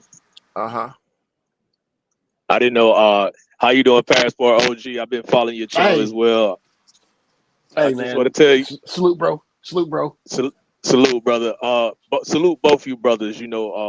Having these spaces where black men like us can come and talk about topics that you know will never be expressed on a lot of other channels because of the finessing that's going on with the same everyday topics, right?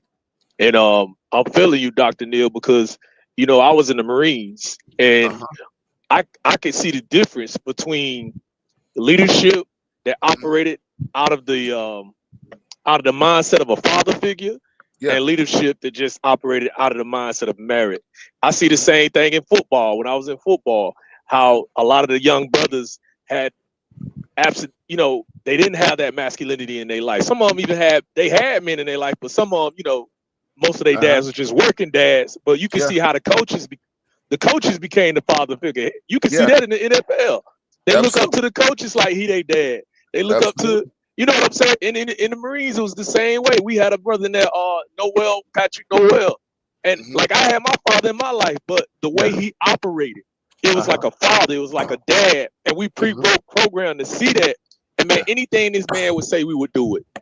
We Uh-huh. would die with that guy. If he had a personal issue, we'll do anything for him. And so I'm Uh-huh. glad you mentioned that, because I always told my friends that, man, when I listen to Umar Johnson, anybody that's real, man, Hmm. he sounds just like one of these preachers.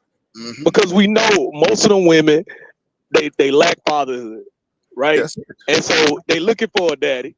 Uh-huh. They claim they looking for a good man. You ain't looking for a Uh-huh. good man. You looking for the next best pimp. That's what you're looking for. And it's like this country, and like you say, it don't even seem like it's a black people thing. It Uh-huh. seems like it's an American thing. Oh yeah. And forgive me if I'm supposed to use this word, but they Oh, that's teach us okay. to love hoes. Yeah. They teach us to love hoes. And Mhm. that's why brothers having these issues. They ain't having issues because they don't know how to pick good women. They having issues because modest women are embracing ratchet women. The Mhm. hoes don't look no different from the modest woman. And now you got the esoteric chicks, the Yeah. submarines. And so Yeah. all of them looking the same, but they all Uh-huh. in survival mode, operating out of the mindset of hoes. And so now Oh, you trying to deal with a hoe like you supposed to be dealing with a modest woman because you can't tell the difference. mhm. You can't tell the difference. And what I'm saying is that deep down, in terms of the It's my 304s, opinion. even though, and I get you, even though they reckless, right? Deep down, there is a yearning for that structure. There's a yearning for that daddy, for that organization, that discipline, and everything. But they've been so caught up in rebellion. You understand what I'm saying? And they don't know how to negotiate it. You understand? And I will tell you, man. I remember.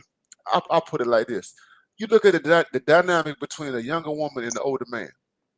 Okay, so you can take a young woman who ain't never been raised by no daddy, or she ain't been around no father, no structures or what have you.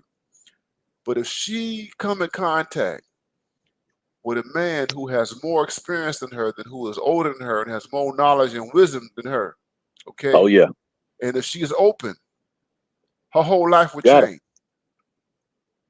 So you look at Eve. Remember, Eve, the rapper. Yeah, So Eve, we all know the imagery of Eve when she came out with Rough Riders and DMX and all that kind of stuff. Remember that? And she was a now, stripper. yeah, she was a stripper. Look at Eve now. Look at her now, man. Look at her imagery now. Okay, look at where she is now. And you have to take away you don't just look at the fact that she married to a white man, but you gotta look at the fact that she married to a man who has structure and order and discipline, because you can't operate in that world.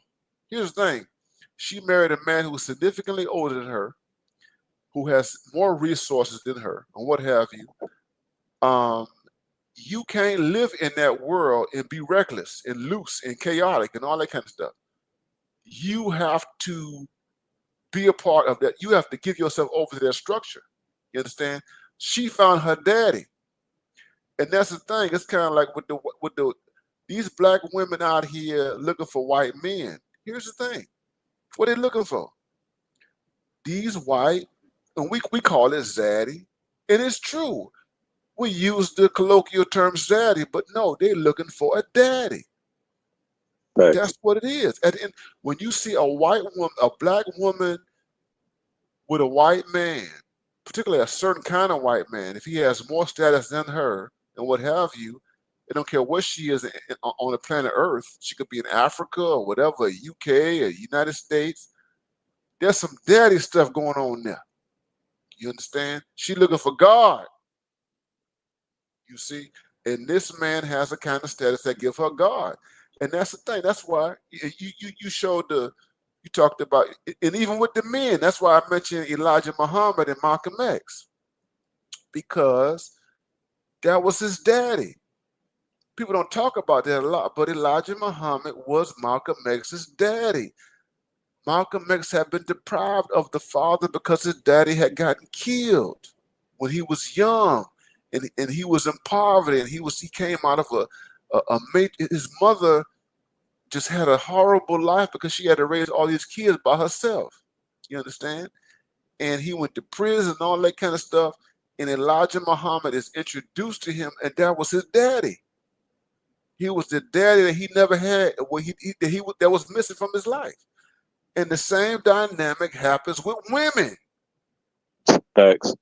And that's why you would hear men. I've known men my whole life, guys who told me, I went to the military, I went to the army, I went to the Navy, I went to the whatever. And the military changed my life. I've heard guys have said this to me. I'm going on 52 years old. I've heard this from men for a long time. Man, the army changed my life. Or the Marines changed my life. And I know that the military ain't perfect, right? I know that. But the military gave them a structure, gave them order and discipline and purpose that those guys did not have prior to going to the military. And Sports too. They dealt with these authority. Look at Trump. Let me tell you something. We getting deep tonight. Guys. Take it there, brother. Trump. You know why Trump is? Do you know why Trump is so? Do you know why so many people voted for Trump? Because of the destruction. The destruction part is psychological. The destruction of masculinity in America. Okay, the destruction of fathers. The destruction of manhood. No one wants to talk about this out loud, but the reality is that masculinity has been so degraded. I know y'all seen some of this stuff with Anthony Mackie. He was over there talking to Ryan Clark and them on an interview, talking about how him raising his sons and everything like that. He was talking about, you know, the perils of masculinity today. But the point is that you have a culture that has been deprived of this father figure, okay? And we've been told that you don't need it. We've been told that it is backwards. It's not a good thing or whatever. The white feminists took black culture, lifted it up, and said, "Oh, look at these women. They ain't got no daddies. They free." You know what I'm saying? This is how it's supposed to be. Now, mind you, they never really gave up completely on the father structures in their communities, but in pushing their feminist agenda, they were like, "Oh, we don't need daddies." And here we are, you know, decades later. What's up, Dr. Thunder? I see Dr. Thunder in the house. What's going on? Good to see you, man. We are here decades later, man, in dealing with all this, man. So Umar, like I told you, man, I saw some 20-year-olds. I saw that there's two young black women. They at Howard University. They have a social media page. I wish I could think of their names and what their page is called, but they're on Instagram. And these young women, they got to be like 20 years old. And they would take these excerpts from Umar on podcasts or whatever, and they would highlight them on the Instagram post, and they would like they would highlight what he would say, and then they would like repeat everything that he would say. You know what I'm saying? Umar has a lot. There are a lot of young women. You go on TikTok, they like Umar.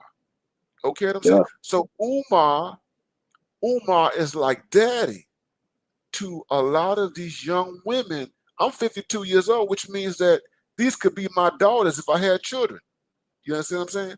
These could be any man's daughter who's over the age of 35. You understand? And they like Umar. The young women, they like what he's saying and all that kind of stuff. And what I'm saying is that what I've said in this stream, he's the daddy, but here's the thing. He's the daddy who exploits. You understand? He's the daddy who is not completely responsible when it comes down, you know, to the children, what have you. You're talking about manipulating. And the black church, here's the thing. So the black church is the major thing, man. The black church, the pastor, Jamal Bryant, I've participated, I've been there. I was a part of the church for many, many, many years. You understand? And the black pastor has always represented a father figure among black people. Okay? Most definitely. And I don't know if you remember the late Eddie Long, you know, Yeah. scandalous Eddie Long. Let me tell you something. Eddie Long built the church he had at his height before all the scandals in Atlanta, Georgia. And I saw it, and I saw what he built, okay? This man had a 25,000 member church. And this man, he was a Christian virgin. I don't care what nobody said about Eddie Long, apart from the scandals. He was a Christian version of Elijah Muhammad, okay? And he would get up in the pulpit and he would say this: "I'm your father. I'm your daddy." The whole church, men and women, they saw Eddie Long as a daddy, okay? And Eddie Long was a masculine man. I'm going to tell you this, Eddie Long was an alpha male, your proverbial alpha male. Eddie Long worked at corporate America. He worked for the Honeywell Corporation and everything. Eddie Long was a builder, okay? He had his gay stuff going on, but Eddie Long was, in many respects, a traditional. He had children, all that kind of stuff. I'm your daddy. And when I was living in Atlanta, that was the pull. That was the allure of Eddie Long. This is our daddy. We can trust him. He's gonna lead us and he's gonna guide us. It was mind-boggling. You understand what I'm saying? And so that's the black church has always played that kind of role in black society in relationship to the the type of limitations that have been imposed on the vast majority of the black male population, because most black men don't live lives and don't experience what black preachers like that experience. The black preacher is an anomaly. The black pastor is an exception to a rule. Understand? That's what I'm talking about. OG, you want to weigh in? Passport? Hey man, I have driven by Eddie Long's church. Oh, I mean New Birth. Was it New Birth or I forget the other one? It was New Birth. Yeah, New Birth is the one that took over, right? Jamal Bryant, and then Jamal took it over. He took it over. And what's the other one with Creflo Dollar? I mean, just World Changers. You know, World Changers. It's amazing. You drive. I think they're both like West End or Southwest Atlanta. Like there's this basically like average housing if you're being nice, and then there's just this cathedral of capitalism in the middle of all of that, and it's amazing to see all of these average earning black people build this amazing church, and it does not transform any of their lives, and it goes right back to the quote unquote pimp concept, right? Yeah. I mean, a pimp is not building up his worker, his roster. He's taking money from them and building up his own life, right? Yeah, and that's what I was it's saying. Sad to see, but it's the truth. That's what America do it all the time. And that's what I was saying about Umar. I don't see Umar doing what A. Long did. He can't do it. He can't do what Creflo Dollar has done in College Park, Georgia. Umar can't do what T.D. Jakes has done in Dallas, Texas. You understand what I'm saying? In terms of congregations and all that kind of stuff, because what happens, what you're talking about in terms of Creflo Dollar, yeah, they have these multi-million-dollar facilities. They own a whole block, all these buildings and stuff, all this property, but they're surrounded by like abject poverty. You know what I'm saying? You got people struggling, and the people go to the churches and stuff like that. You know what I mean? And the preachers have been able to pull stuff like this off in terms of gathering resources and building, institutions or whatever, i.e. churches. But Umar, I don't see him doing that. And he doesn't have the organizational. Let me tell you something. So Eddie Long was an organizational genius. Yeah. Okay? Apart from, again, I'm not talking about no scandals and all that kind of stuff. Eddie Long was an organizational genius. He started out in the corporate world, and the church he was a part of, it was a small church and what have you, and he went up the ranks and became an ordained minister and started his own thing. But Umar have been out here, I'm down there 20 years.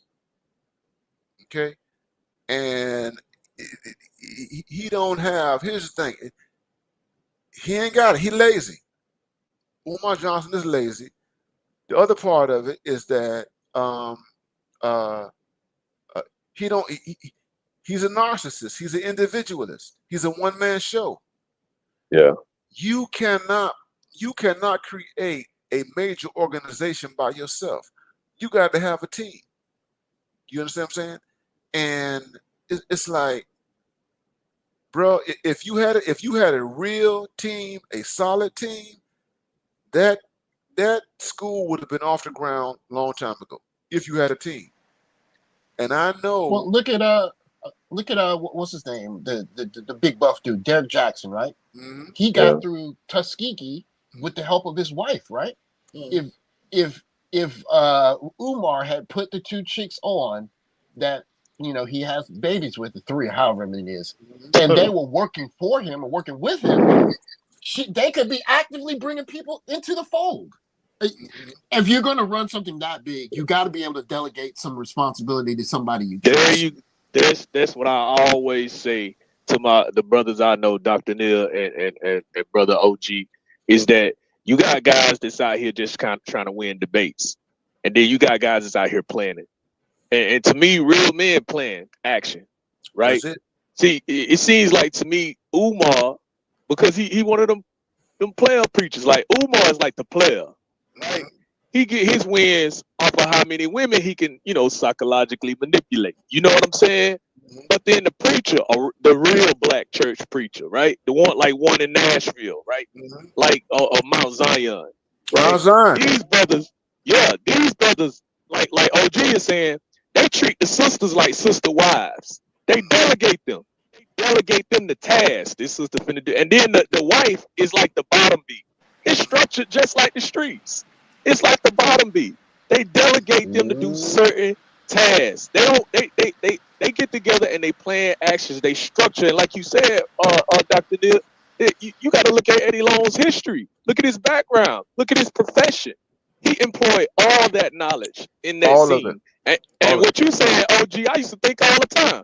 Black people could be so rich if they really reform their churches, like had church reform. You know what I mean? Instead of building a church building, you build a hotel. Instead of building vans to just pick people up on Sunday, them vans, you have transportation units or transportation department to take people to their jobs. You pool them resources together. You buy property, you buy land. That's what the white church is doing. The 501c3, washing their money, non-tax funds through their churches. They put capitalism into the church, whereas some of the black churches, it seems like it's more spiritual, more supernatural than it is practical. They just want to hear some good noise. Every real brother know they had one or two chicks.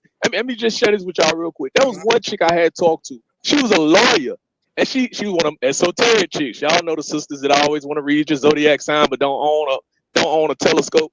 One of them sisters, one of them women, right? She was a lawyer. She had all these books, right, on flat Earth. She had all these books on zodiac signs. She had all these books on health and all this kind of stuff, right?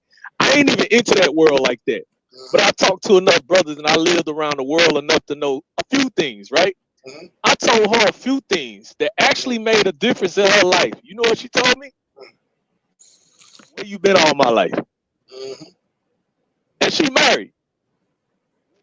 She was like, you make a sister want to get a divorce and move in the woods and eat like a rabbit. That's what she said. Let me tell you, you're talking about Joseph Warren Walker. Joseph Walker in Nashville, Mount Zion. And I lived in Nashville for 5 years. Now watch what he did. Yeah, you know what I'm talking about. He had black professionals at his fingertips. Period. He had black professionals at his fingertips and built a major ministry. I put it like that. And he, I would say, from what I've known of him and everything like that, he's a pretty ethical dude. Never got caught up in a whole bunch of sex scandals and all that kind of stuff like that. But knew how to organize resources. You understand? Exactly. And resource management. Resource manager and organize, because you have these women. Because what he had, his church was full of young professionals. That church was just. Well, I remember I was there when he was blowing all up, man. It's still like that, brother. It's still like, okay, I got it. The black professionals were right there, and I had not seen, the closest thing I saw to that was when I'm from Miami, and there's a brother named Victor Curry in Miami. He had a New Birth Baptist Church in Miami. He did the same thing with black professionals. You know what I'm saying? And so these were organized. These men were organizers. They were builders and all that kind of stuff. They did it all under. They did it all under the auspices of Christianity and everything. And so the thing is that Umar Johnson is not like these guys, because if he was like these guys, he would have an empire. You understand what I'm saying? By now, but he doesn't. He is a one-man show. That's it. I know he ain't got no team behind him. If he does have a team, it's a small team. But if he was really, really serious about what he was doing, it would be, everybody would see it. It would be right there. It wouldn't take 20 years for you to build this thing, to build the school or what have you. It wouldn't take 20 years. You know what I'm saying? It didn't take Booker T. Washington 20 years to build Tuskegee. You know what I'm saying? And Booker T. Washington was dealing with stuff that was, the much more heinous and hostile than what we deal with today. You understand? And so this guy, it's all about him. He doesn't have the organizational, what I see from him, you don't have the organizational acumen to pull this off. And surprisingly, he's still able to survive and get money or whatever and thrive and live, and do what he does without having to show his work and to be out there like that. You know what I'm saying? Black preachers have done it. There was a preacher, two preachers. One was Daddy Grace. Daddy Grace did this in the 1930s. As a matter of fact, these institutions are still alive. He had the United House of Prayer, okay, which began in Philadelphia. It spread into the South, and then you had Father Divine. Father Divine had the Peace Mission movement, which was also in Philadelphia, and spread to different places and what have you. I went. Father Divine been dead for over 50, 60 years. I went to his compound. I went to his mansion. His mansion is a doggone museum, okay. And he had people who were still devoted to his work after he was dead. You understand what I'm saying? And so the thing is that Umar is not a man that you can take seriously because organizationally he don't have. It's obvious to me he don't have the discipline. He doesn't have the organizational skills that are necessary to build and to sustain the type of stuff that he's been preaching for over 10 years now. You understand? So he's an unserious person. You don't take someone like this at their word and what have you. He is simply a one-man show. Okay, because even with his social media presence, if he had a serious team behind him, he wouldn't be looking as janky as he is. You understand? OG, Passport, my get up. I'm a one-man show. My stuff is janky. It's a lot of work. It's a lot of work, man. My work is janky, man. You know what I'm saying? I don't have a team of 10 or 5 or 20 people behind me or what have you. I'm doing this by myself, but I'm not out here talking about building some type of kingdom. You know what I'm saying? But you were just with O'Shea Duke Jackson. Look at the kind of a product he's able to put out by hiring people in Africa. He can reach out to technically savvy people in West Africa, East Africa, wherever, and get them to upgrade his camera work, all of that stuff. That's an easy reach out. All of them know him. The guy in West Africa, Wodemeyer, and all that kind of stuff. All those guys know him, man. I went to Uganda. Let me tell you something, man. I went to Uganda. I saw O'Shea. I saw his establishment. I met his team. Let me tell you something. O'Shea has a sophisticated establishment. He has employees and everything in Uganda. Okay. I went to O'Shea Studios. O'Shea got thousands and thousands of dollars of equipment and everything. Let me tell you, so O'Shea ain't y'all see O'Shea and what he does. He got King Gonda. He has the celebrity junk. He has his own channel and what have you. O'Shea has a well-organized machine that is behind him. O'Shea ain't doing it by himself, and he'll tell you he ain't doing it by himself. He sends his stuff out to Doha. He has a major editors in fucking Saudi Arabia working for him. You understand what I'm saying? And so Umar is a joke. He ain't real, man. You know what I'm saying? This guy is not serious. You know, that's why I call him. And you can do all of that. Well, you can do all that for pennies on the dollar right now. That's not even hard. Like you don't have to pay a lot of money for that. That's just lack of ambition. Lack of ambition. That's all it is, man. You know, and so that's that's why I call them. It's a pork chop get up and everything, and that word came out in the 60s because you had these guys who were basically grifters, and they were manipulating the emotions of Black people. You know what I mean? And in order to elevate themselves and everything, these people are not to be taken seriously. We got BGS in the house. Thank you, BGS, for that super sticker and what have you. I got a question, Doc. Yes, sir. and this just from my observation, right? What do you see? What is the difference between a Umar Johnson and a Kevin Samuels? The difference is that the Kevin Samuels was not preaching. I'll put it like this: Kevin Samuels was honest. Kevin Samuels was one man. He was growing. One thing, Kevin Samuels didn't have time because we only had him, at his height for like 2 years and what have you. And he was expanding and he was growing. He had the potential to build, an entity. You understand? And I think he had, and O'Shea said, people who are close to him, they know this. He had a vision of, creating a major, kind of like media network and what have you. And he started with himself. One thing that's different in terms of the work ethic, Kevin had a major work ethic. Okay, he was doing it by himself. Kevin, the thing about Kevin Samuels, I'm getting ready to teach a class called Hip Hop and the Spirit of Capitalism, and in the fall, and Kevin was your quintessential American capitalist. All right, and he believed in the Protestant ethic. He believed in, just never sleeping and that sort of thing, and expanding and building. And he was working towards that goal, based on Umar's presence, his social media stuff that he has right now, and what he's been doing over 10 years. He wasn't like that. Umar did not have the work ethic of a Kevin Samuels, and he doesn't have. I'd say, Go ahead. Oh, go ahead, Doc. Go ahead.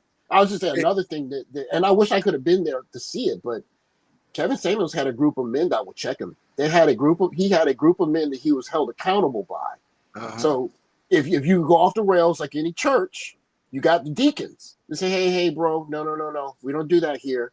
And if you don't have that, you get Umar Johnson. Yeah. You don't have a circle. You understand? Kevin had people working. He had, like I said, he wasn't here long enough to put it out there like that, but he was slowly, and that's why Kevin was building. That's why he focused on high value, what he called high value men, because it was building a network of men who have skills, high level skills. Okay, Like tech bros. Yeah, tech bros. So you can call him. He, in many respects, it was very elite and very elitist. Okay, but you can't get that. You can't get stuff off the ground. I'm gonna be honest with you, man. You're not gonna do that with lower income people. You're not gonna do that with people who don't have skills, high level skills. You understand? And that's why he connected with MTR. He connected with Dennis Sperling. He connected with O'Shea. And other people, because and even the lead attorney, you create an entire network, and that's why he was focusing so much on those black men who were in the top 20%, those black men who were in the top 10%, and what have you, because you're not going to be able to create a sophisticated corporate entity without those type of men. You got to have lawyers, you got to have engineers, you got to have people who are disciplined. You got to have people who understand risk and know how to understand risk management and that sort of thing. You have to have men that have certain type of experience. You have to have men who are in the mainstream. You understand? You're not going to create that with men who are on. You're not going to do that with street guys. Okay? Yeah, that's powerful. You're not going to do that even with street guys who have talents. I mean, there are a lot of street guys who are savvy. A lot of street guys who are entrepreneur, a lot of street guys who have talent that has not been connected to something bigger than themselves. They exist, right? But you can't rely on that population. You can't spend too much time on that. You have to gather men who are highly skilled and highly resourced, who are mainstream, who are going to get you up there. You mentioned the tech bros. The tech bros are the tech bros because they have a circle. They have these guys. You know, the thing about it, I mean, tech bros are almost like the fourth state of the United States. That's why people are so. That's why there's so much concern about Elon Musk, because Elon, he's a tech bro. He's a part of the Silicon Valley guys. He's a part of the geeks and the nerds and the savants and all that kind of stuff. The guys who are socially awkward, you understand, who spent their lives mastering numbers. You understand, mastering technology. Who ain't out here in clubs and turning up and tricking off all their money on women. You know what I'm saying? And trying to be flashy and all that kind of stuff. You need, you can't build anything. That's corporate America, bro. You're not going to build a major corporate entity based on people like Umar. So if Umar surrounds himself with other people who are just like him, you ain't going nowhere. You are not going nowhere. You understand what I'm saying? Because those guys don't have the skill sets, they don't have the vision, they don't have the drive or the wherewithal. All you gotta do is look at Microsoft, look at Apple, look at all those corporations. You look at what happened with Bill Gates and those guys and Wozniak and everything. You look at Steve Jobs and the people that Steve Jobs were affiliated with and everything like that. These were unusual people. You understand? And Kevin was trying to go in that direction, but he just didn't live long enough to see all that stuff revealed. Let me shout out to Mike Johnson. Thank you, Mike Johnson. Mike Johnson says, I appreciate the Black manosphere here for releasing me from the guilt trips of people like Dr. Umar Jamba. That's right. Yeah, you get away from that guilt trip stuff, man, because Umar, if you take Umar seriously, you will be stuck in poverty and misery. That's just the point. You're gonna be stuck in misery and poverty, trying to elevate 304s, who are not going, who don't have the skill. They don't have the skills. They don't have the vision to selling hope. To go where you need to go. You understand what I'm saying? And so, yeah, man, that's a very real thing, man. But yeah, so Umar, we call him a charlatan. In religious studies, he's a charlatan. He's a jackleg preacher.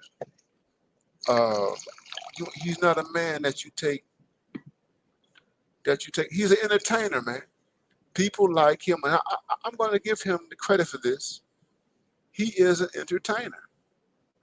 He knows how to entertain. He knows how to make people laugh. He knows how to tap into people's emotions. He knows how to sell hope and that sort of thing. He has the skills of a pimp, you see, because the pimp is basically somebody who's a psychologist, somebody who's an emotional manipulator, somebody who doesn't have any other skills other than those psychological skills, that they have, and the pimp, and that's why I was saying earlier when I started the stream, most men are not pimps. Most men cannot do what pimps do. Most men don't have the talents of pimps. If you take, so I said Iceberg Slim, if Iceberg Slim had lived in a different world, under different circumstances, with different opportunities, with the world being open to him, there's no telling what that man would have became in life outside of pimping. You understand? Because he was an extraordinarily intelligent man. He knew how to write. He had bourgeois. Here's the other thing. He was a bourgeois man. Okay, Iceberg was a bourgeois man. Okay, and he understood appearance. So you remember, like Kevin. You know, Kevin always had the suits on. You know, Mm-hmm. Kevin. It was always about the appearance and all that kind of stuff. That's why when we look at the Presentation, pimps. image. The pimps were masters. Pimps have always been masters. The old pimps, masters of image, masters of optics, masters of symbolism. They were. I mean, they were. These were real live capitalists. You understand? But their kind of capitalism was. It was just seedy, and it was just deeply rooted in exploitation. You know what I mean? And violence and all sorts of negative things, related to prison and stuff like that. Um, and we've said the same thing, and you guys might have heard this. When you look at drug dealers, people, I'm 51 years old, man, and we went through a whole era where we turned drug dealers into gods and demigods and all that kind of stuff. You know what I mean? And like Big Meech. You know what I mean? People talking about, Big Meech just Right. got out of prison. Meech is not a dumb guy. Here's the thing. This guy, I don't know how he did it, and most guys like him didn't make it the way he did. This guy was able to evade law enforcement for like 20 years. Okay? I mean, you got a guy who was pushing millions and millions of dollars in cocaine all over the United States and all that kind of stuff for like 20 years without being prosecuted, without being outed. You know what I mean? And he had a very elaborate organization. You know, those guys were poor. They came out of Detroit, he and his brother. And if those guys had different, like I said, different opportunities, different circumstances, those guys, yeah, they could have very well been, heads, of their own corporations. You know what I'm saying? That's And so, interesting. You say that, Dr. Neil, because I remember watching an interview of Rick Ross, like the real Rick Ross, mhm, and he said, if I had a different set of knowledge, if I had different training, a different set of people around me, and a different product, he said I have an organization bigger than Amazon, and I'll be richer than Jeff Bezos today. and And it, think and it about makes this. sense what you're saying, because I think about them old pimp movies, Yeah, like the Mac. yeah, How that brother says, some of y'all love the honey, I just love the money. yeah. And That's and, it. and I'm glad you taught that difference between, or set that difference between Umar, a player, and Kevin Samuels, a businessman, a Hmm. capitalist. Hmm. Because this guy prioritized building a team of professionals Hmm. versus this other guy being like a player building a roster of 304s. Or roster. He's Yeah, surrounded by a bunch of people that consume resources yeah. versus Kevin surrounding himself around men that develop resources and manage resources and employ them. That's deep.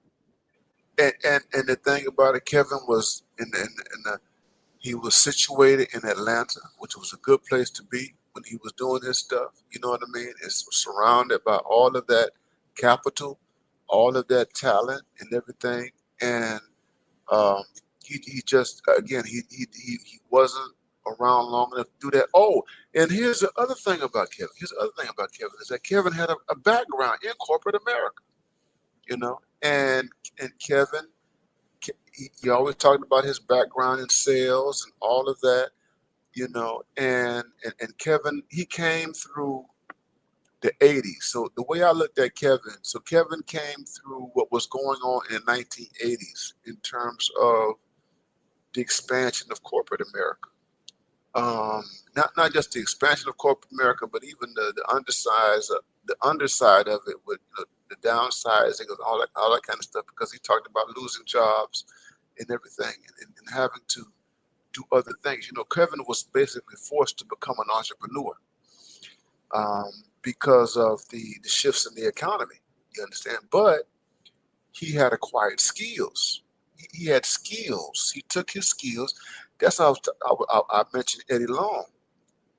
Eddie Long worked for Honeywell for a very, very long time. And something happened, and Eddie Long, his ties with Honeywell were severed. He was a minister, he was a preacher, and what Eddie Long did was he took all of the skills that he had acquired in corporate America and he applied it to church, to Christianity, okay? All of his organizational skills, you understand? And that was one of the reasons why New Birth became such a powerhouse in Atlanta and among Black people and everything, because he wasn't just some Negro who just, you know, woke up one day and said, "Oh, I'm going to preach." You know what I mean? And start a church or organize a church or develop a church or anything like that. No, he understood organization. He understood management. He understood finances. And here's the thing, because I know people. I met him personally. I met Eddie Long personally. Okay, when I was in Atlanta, you understand? And I know people who went to school with him. Eddie Long was not an A student. He was a C student. Okay, but here's the thing: you have guys who are in business. They got business minds. Some of the best business minds in this country. They were not. They were not A students. They were not B students. Let me tell you something. They understood organization. They understood people, and they became monsters in terms of capitalism. You understand? And that's what that was the kind of the cloth that Eddie Long was cut from. You understand? And so Kevin Samuels, I think similarly, he was a high IQ. I don't care what people say. I'll tell you this. And I've had people tell me this, well, he didn't finish college or whatever. You know, let me tell you something. Kevin Samuels understood numbers. He understood numbers, and he understood people. He understood psychology. Kevin Samuels was a social butterfly. That works. You got to have social skills. You got to be able to talk to all kinds of people and everything.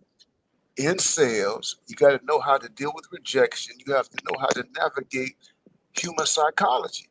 You understand? And so that was a part of it. And again, he didn't live long enough for a lot of that stuff to flourish. That's why he was able to attract. We saw it in real time. Let me tell you something. Mhm. Kevin Samuels attracted men in a short period of time who were highly resourced. He attracted those guys in the top 20%. He attracted those guys in the top 10%. And you don't need to, if you're able to attract those guys with you, you don't have to consign yourself to the majority. You don't have to consign yourself, or you don't have to limit yourself to basically, and I don't want to sound elitist, but the working class, you understand, or the lower class, or the lower middle class, or what have you. But he knew what he was doing, you know. And so the thing about it with these pork chop Pan-Africanists, they're based. That's what I was talking about the school. Based on his model and his philosophy, he can only build a school based on baby mamas. He can only build a school based on the working class, on the lower middle class, the lower class. You understand what I'm saying? Women with kids who can't manage money. Okay? How you gonna find that? You cannot finance a school for 10 years and 20 years with that type of economic base. It is completely impossible. You can't do that in 2025, in 2020. That's why I said, I was talking about Booker T. Washington. Booker T. Washington could not finance Tuskegee in 1910, 1915, 1900. He could not do that just with the population that he had. Black people coming off of the farm. You understand? Black people who, barely can know how to read or whatever. You know what I mean? he had to tap into the foundations. He had to get that Jewish money. He got the Rosenwald money. He tapped into Carnegie money, Irish money. He tapped into other kinds of resources to build the institution that he had. Now, the students helped build it. He had it. He had the, they were the students, and you had the teachers and all that kind of stuff. But the point I'm trying to make is Umar's model is not a workable model based upon his base. His base cannot fund what he's trying to do for 10 years, 20 years, 30 years, 40 years. And no white people, here's the thing, ain't no white people are not gonna give him any money. Ain't no white people, based on his presence and who he is, his philosophy. Me too, right? White people are not checking for him. Ain't no billionaires. He ain't getting no money for no billionaires, no white billionaires. And not just white billionaires, he's not getting, he's not going to be able to get that money from the athletes, from the entertainers. He's not going to be able to get that money from white millionaires, from black millionaires. You understand? For something that's going to last, 20, 30, 40 years, you got to pay teachers. You got to pay teachers. No teacher. Mm-hmm. I'm not. How are you going to recruit teachers? Okay, you're going to recruit them. You're going to recruit them from the public schools. Okay, they already have basically some type of stability with the public schools. They like making $40,000 a year, $45,000 a year. You know what I mean? At the highest or whatever.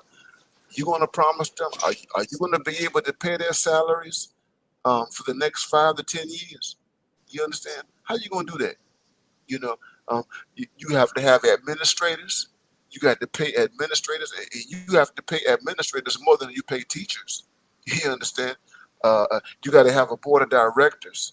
You understand? You got to have you got plant, you got maintenance, you got facilities. You got to pay people to keep up the grounds, and they have to do that for a long period of time.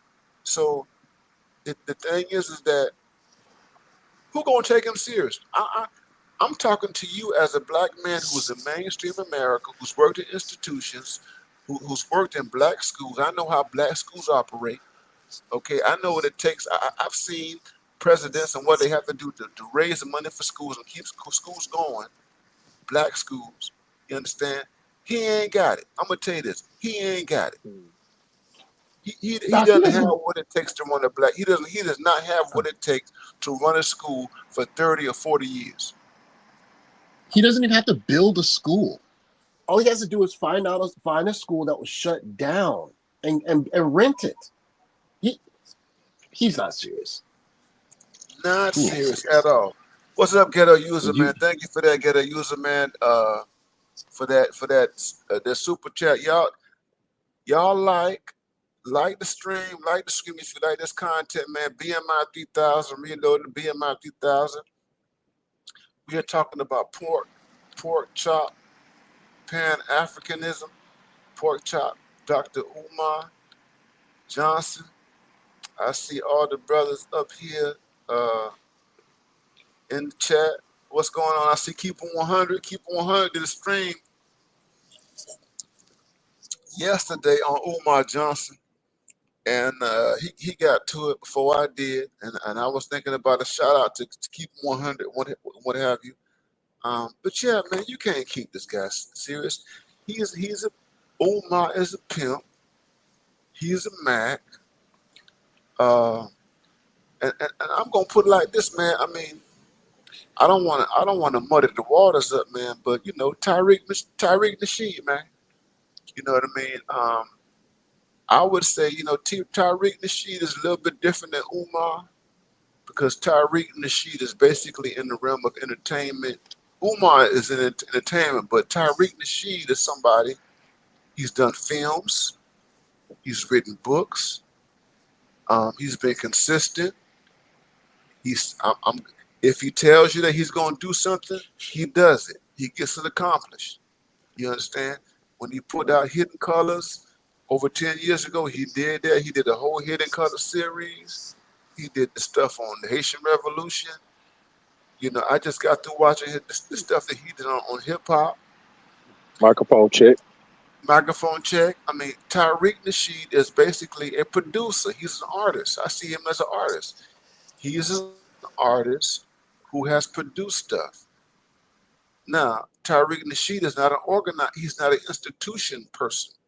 He got that. I give him credit. He's got that. He's got that museum in California. You did the museum in California. I give him credit for that, or what have you. But he's not out here talking about like building schools.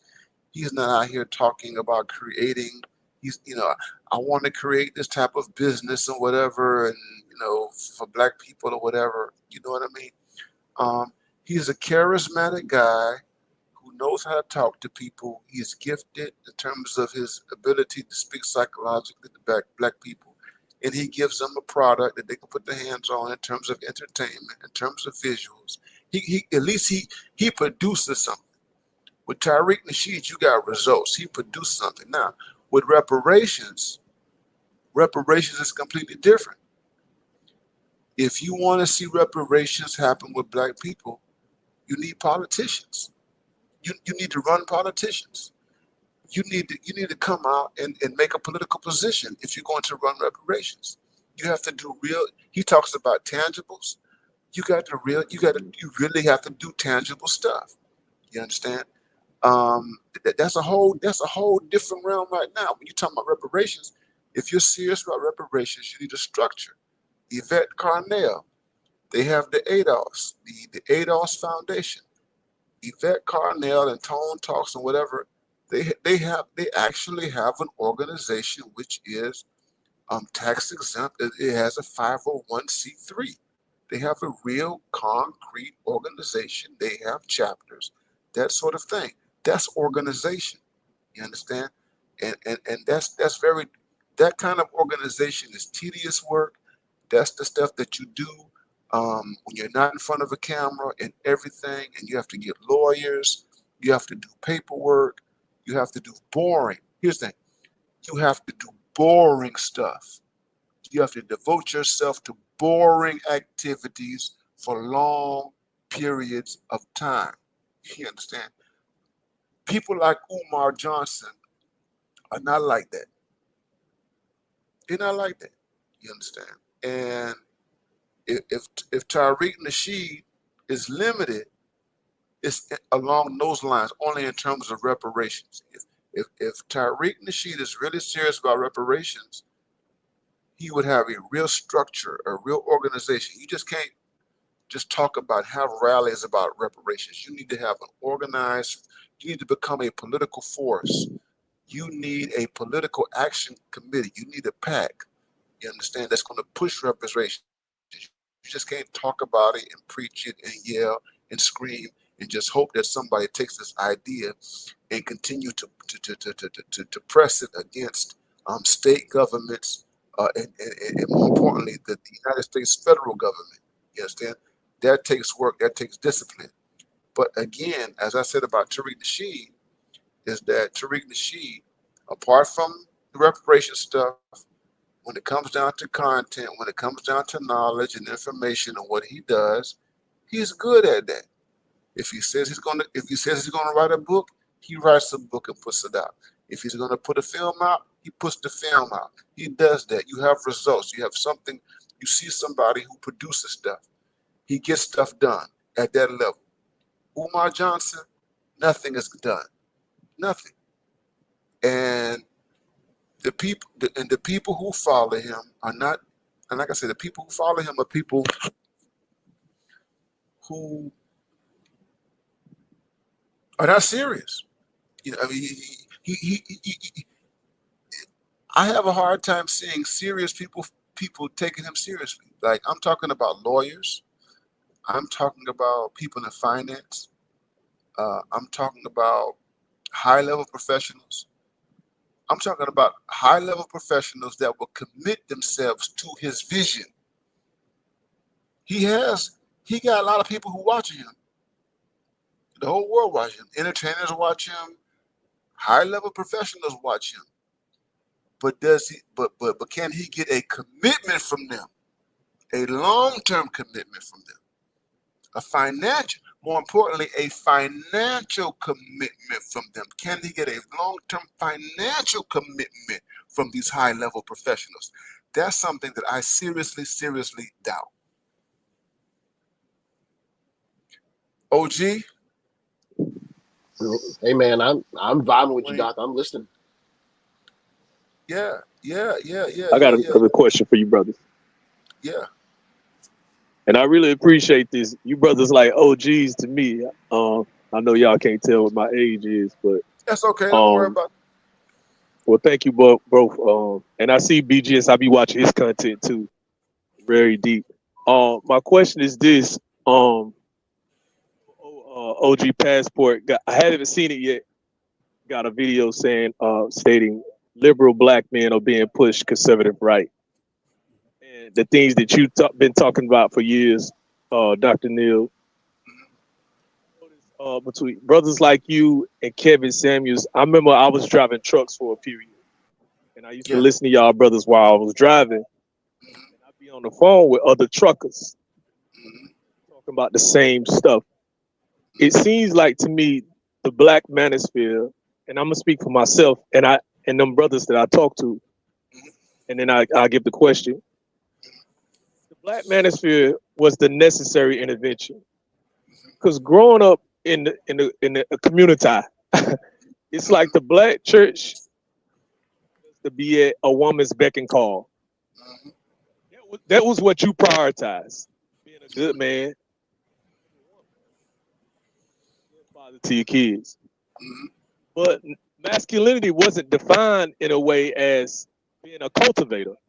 That's not where I'm from and what I seen. Yeah, I seen a lot of black men working. They weren't building institutions. They weren't building corporations. You know what I mean? And so it's like those interventions it made me like reprioritize myself. Should I be prioritizing? Should I be prioritizing finding a good wife? Prioritizing establishing resources. That's a very Yes, sir. A group of men around me that are diverse in skill set, diverse in knowledge, developing a community like how the black has done, how you brothers have done, brother Theo and IP with the conclave or CDN with the IT professionals. It's almost like it. All they did was to a point where not even redefining, but the black world defining what masculinity should be doing with its time. Yeah. So my question is, necessary intervention instead of saying, wait on brothers like Umar. We should overcome. You do where you are.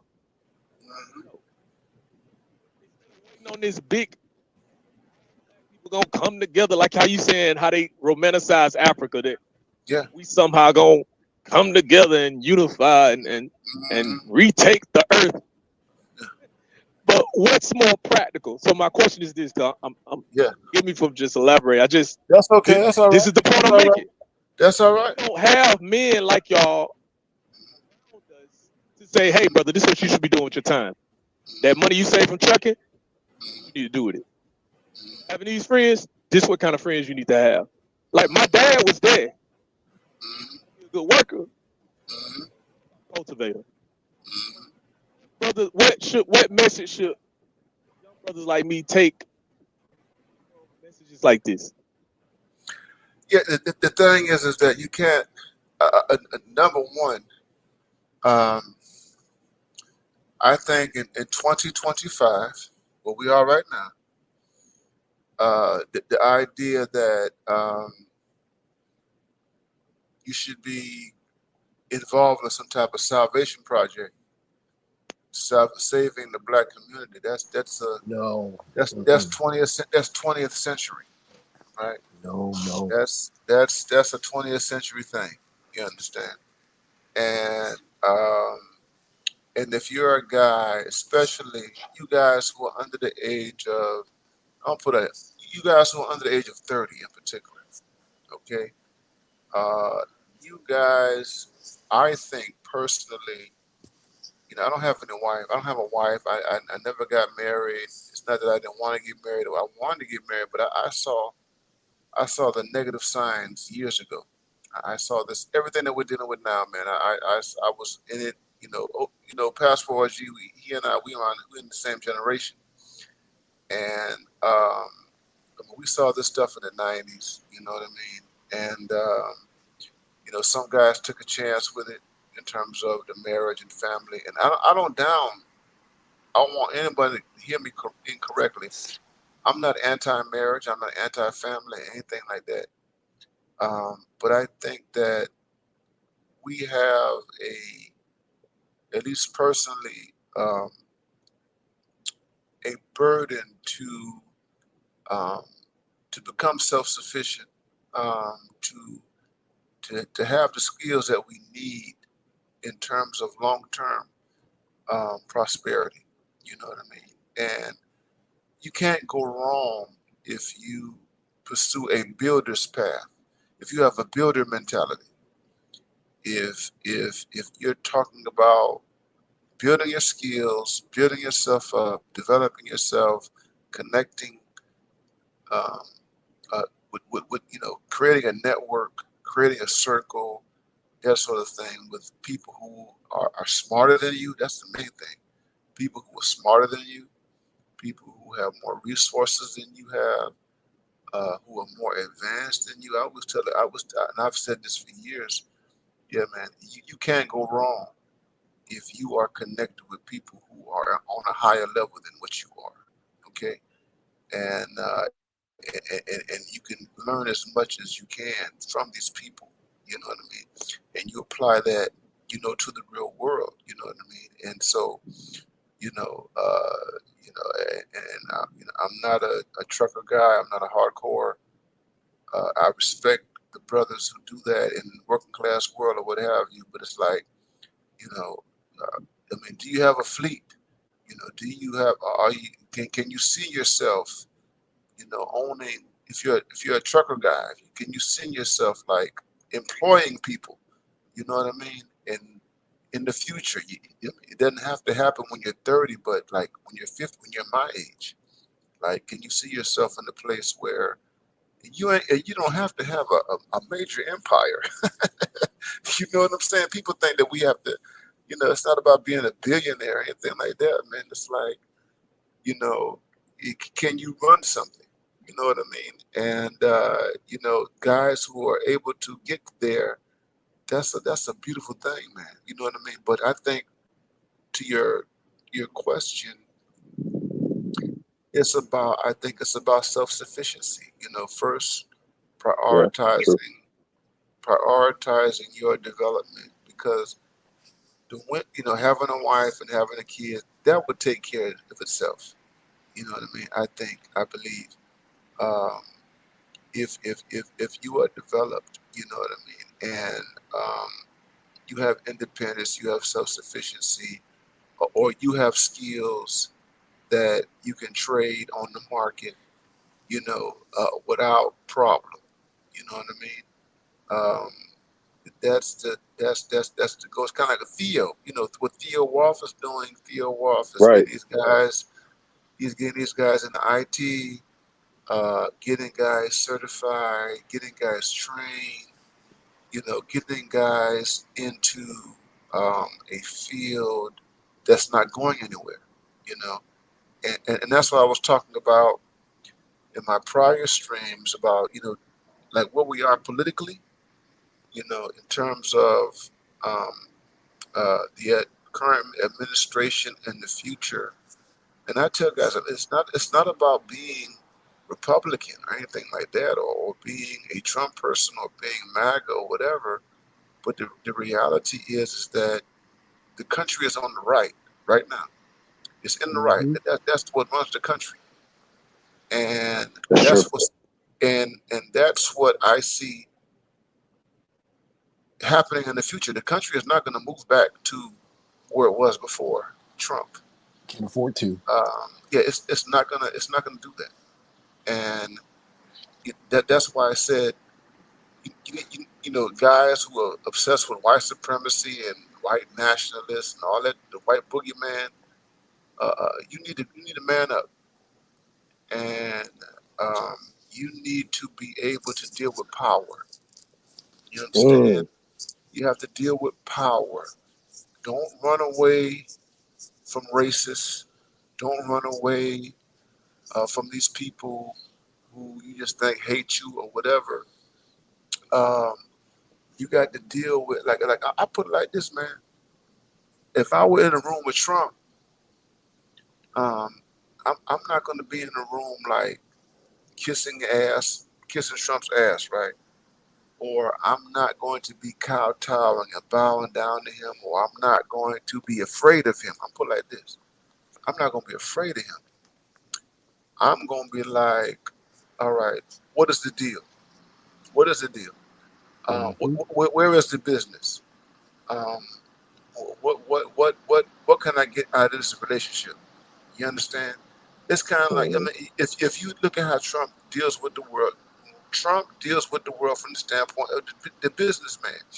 Here's the thing: it's like the whole American first thing. It's like you look at Zelensky, and he's like, listen, we have spent all this money on this fruitless war. You understand what I'm saying? We not getting anything out of it. You know, it's not about liking you or anything like that, but it's like this is draining us. You understand?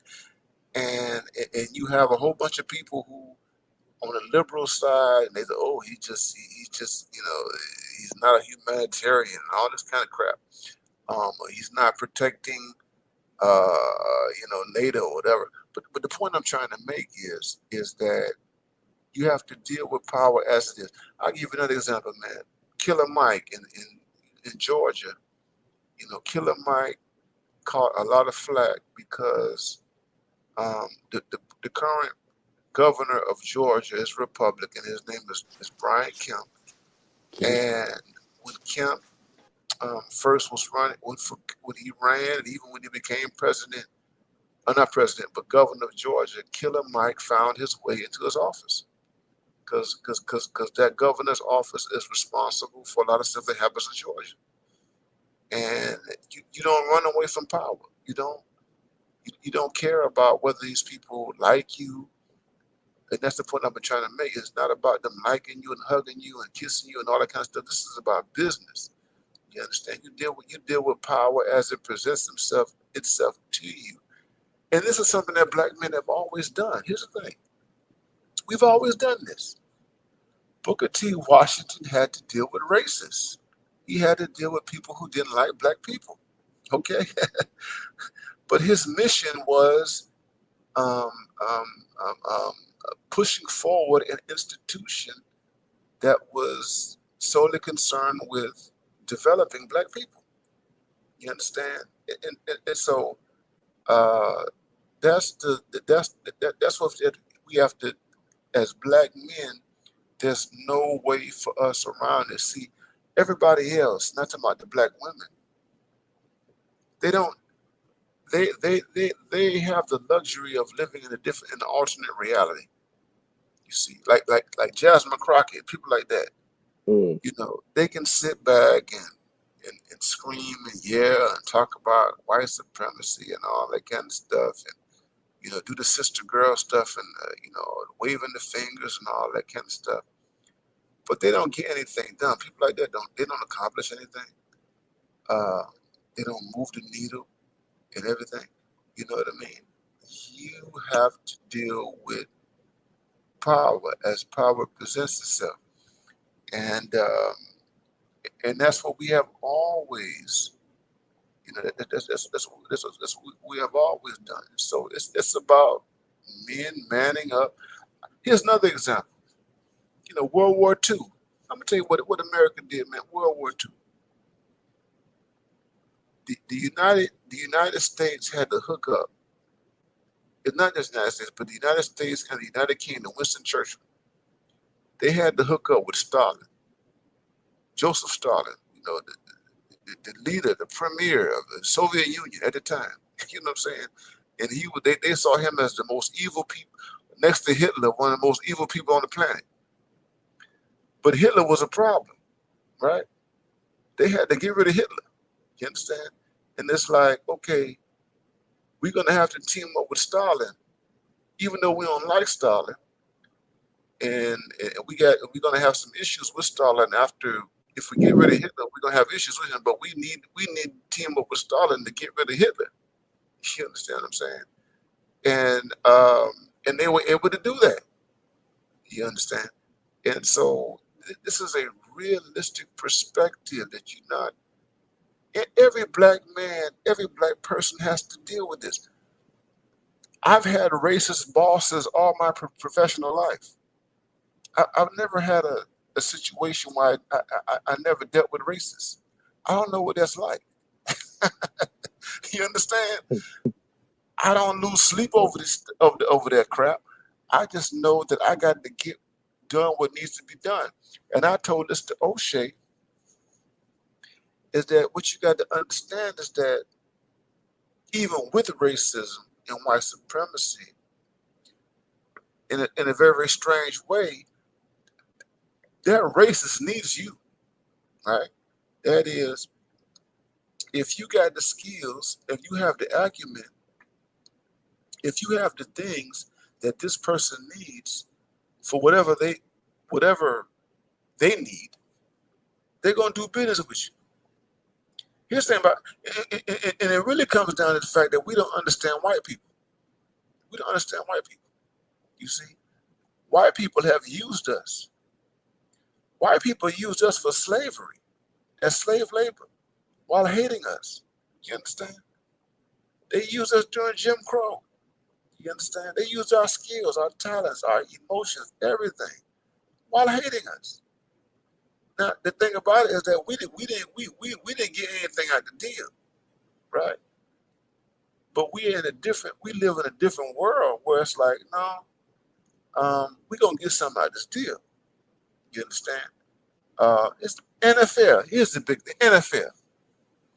Everybody's talking about Deion Sanders and his son and all that kind of stuff. We know about black men in the NFL, right? Oh, you've got. I just learned that Chucky, who used to coach for the Tampa Bay Buccaneers, is not going back to Tampa Bay. You know, he was pushed out of the NFL. The white man. I can't think of his name right now.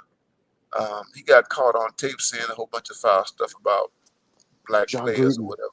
John Gruden, yeah. You know what I'm saying? Mm.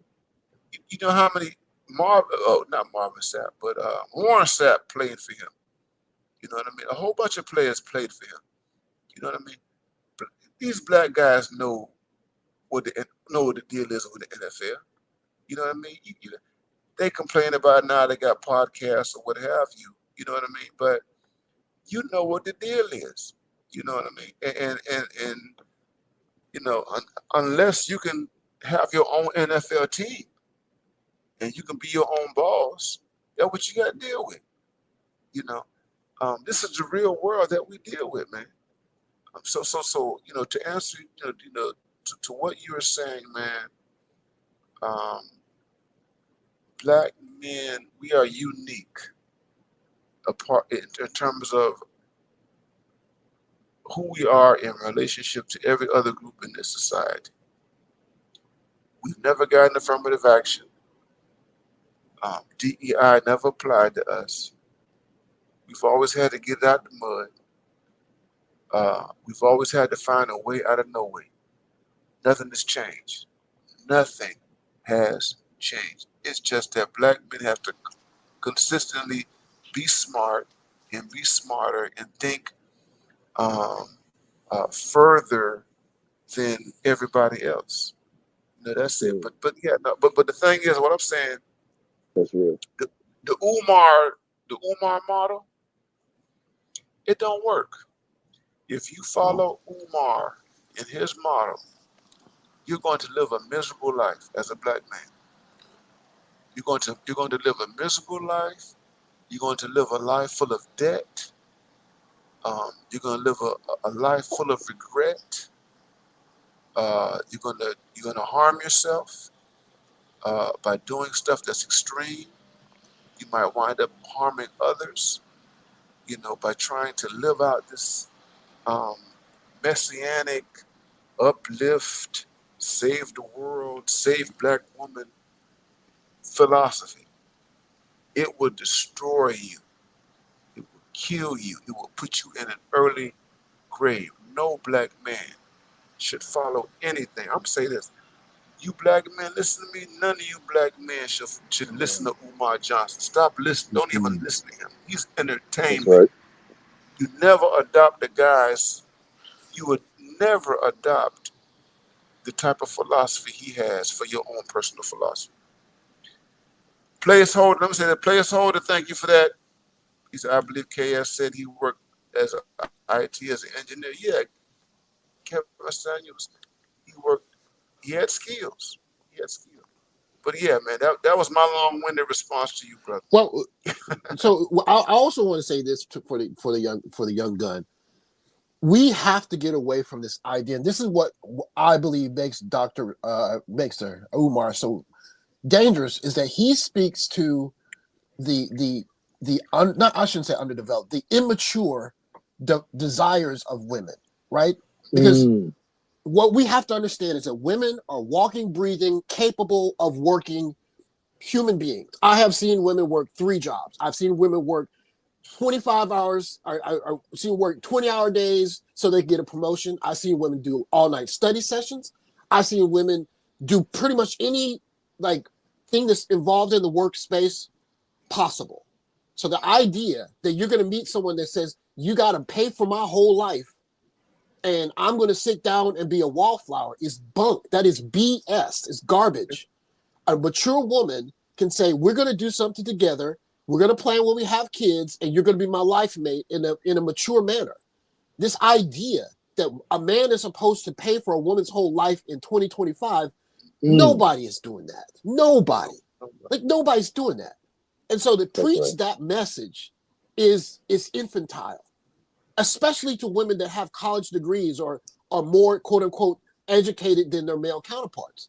It's like, you have to speak to, listen, you both got to work. You both got to stay married. You got to raise kids that have better academic achievement than you did. And that's the way it works. And your joy in life is not going to be going out to party every week. It's going to see your kids turn into doctors and movers and shakers. That's how it works. That's the joy. Your kids retire you or have the option to. As opposed to this infantile idea that a man is supposed to give you $50,000 just because you were born with certain organs. It is garbage. And anybody that preaches that, it's just planting a trap for any well-meaning guy who doesn't have male direction. And that's why I have such a visceral response to his. My father is a very accomplished man. He would never look at a woman in my life that says, I'm a stay-at-home wife. He would say, hey, listen, if you're a stay-at-home wife, that means that my son shouldn't even touch anything when he comes in that house. And if he is, then you need to get a job. Point blank, period. This idea that women are invalids and they need to be helped through life. I see women work three, 4 jobs. They can work. The question is she mature enough to work on a team with you? You find that woman, then you get married. Sorry, that was it. Man, thank you, brother. Oh, boy, you brothers on it, boy. Yeah, I'm passing this on. Yeah, and that's the thing. And you apply it to all women. You know what I'm saying? That you apply it to every woman. I don't care where she is, what her station is in life. You apply it to all because we are what 25 years into the 21st century. We are 25 years into the 21st century. Okay, we have corrected this society. These Western societies have corrected so much from the past. Okay, these Western societies have overcorrected in terms of whatever disadvantages that women had. You understand?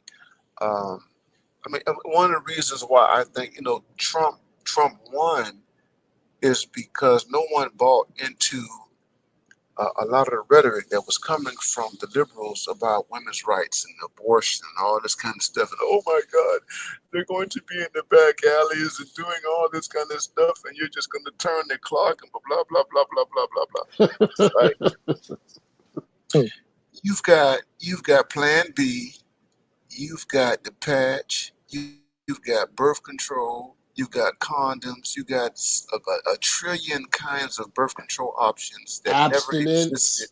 Yeah, abstinence that never existed Absolutely. before. That never existed before 1960. Okay, and it's only in rare instances that you have people who are being violated. It's like, what about the 13-year-old girl who was touched by her uncle? I mean, it's like, that's not a universal experience. That happens. It does happen. You know what I'm saying? But it's like, that's not the situation of the vast majority of women in this country or anywhere else. You understand? But the point I'm making is that I don't care who she is. She can be Keisha from the block, or she can be Keisha in the corporation. You make her hold her own. You know what I mean? And and this idea that you got to fund their silly fantasies, that's what they are. They're basically silly Disney World fantasies or whatever life that they want, and they think a man's supposed to fund it and everything like that. No, man.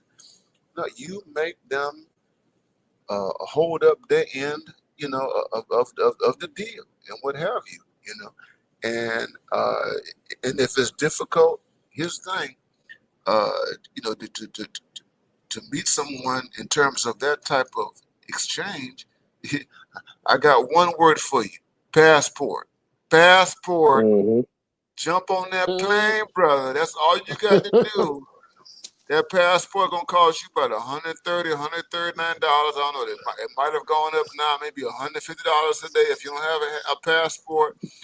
$150 for a passport if you don't have one. That's not a lot. I mean, I know Well, Dr. Neal guys. knows. Dr. Neal knows you go to the right place, the woman will walk up to you. Yes. Mm. Yeah. Yeah. And so, man, we got Charles Faulkner in the house. Woo! What's going on, Charles Faulkner, man? Good to see you. Good to see you. Good to see you, man. Good to see you. But yeah, man, so That's deep. you're talking about, so what OG was saying is absolutely right. We are still in this, especially in American society, and I would say Western societies in general, infantilizing women, treating women like they are children, and it's so deep. Even with Kamala Harris, this came out, it was exposed during the election. What does it mean, man? When this woman, her first major interview, she went out with the person who is designated as her vice president to do an interview. And it's like she needed this dude to hold her hand as she engaged in this interview, right? Now this is a woman, she's vice president. This woman has been a senator.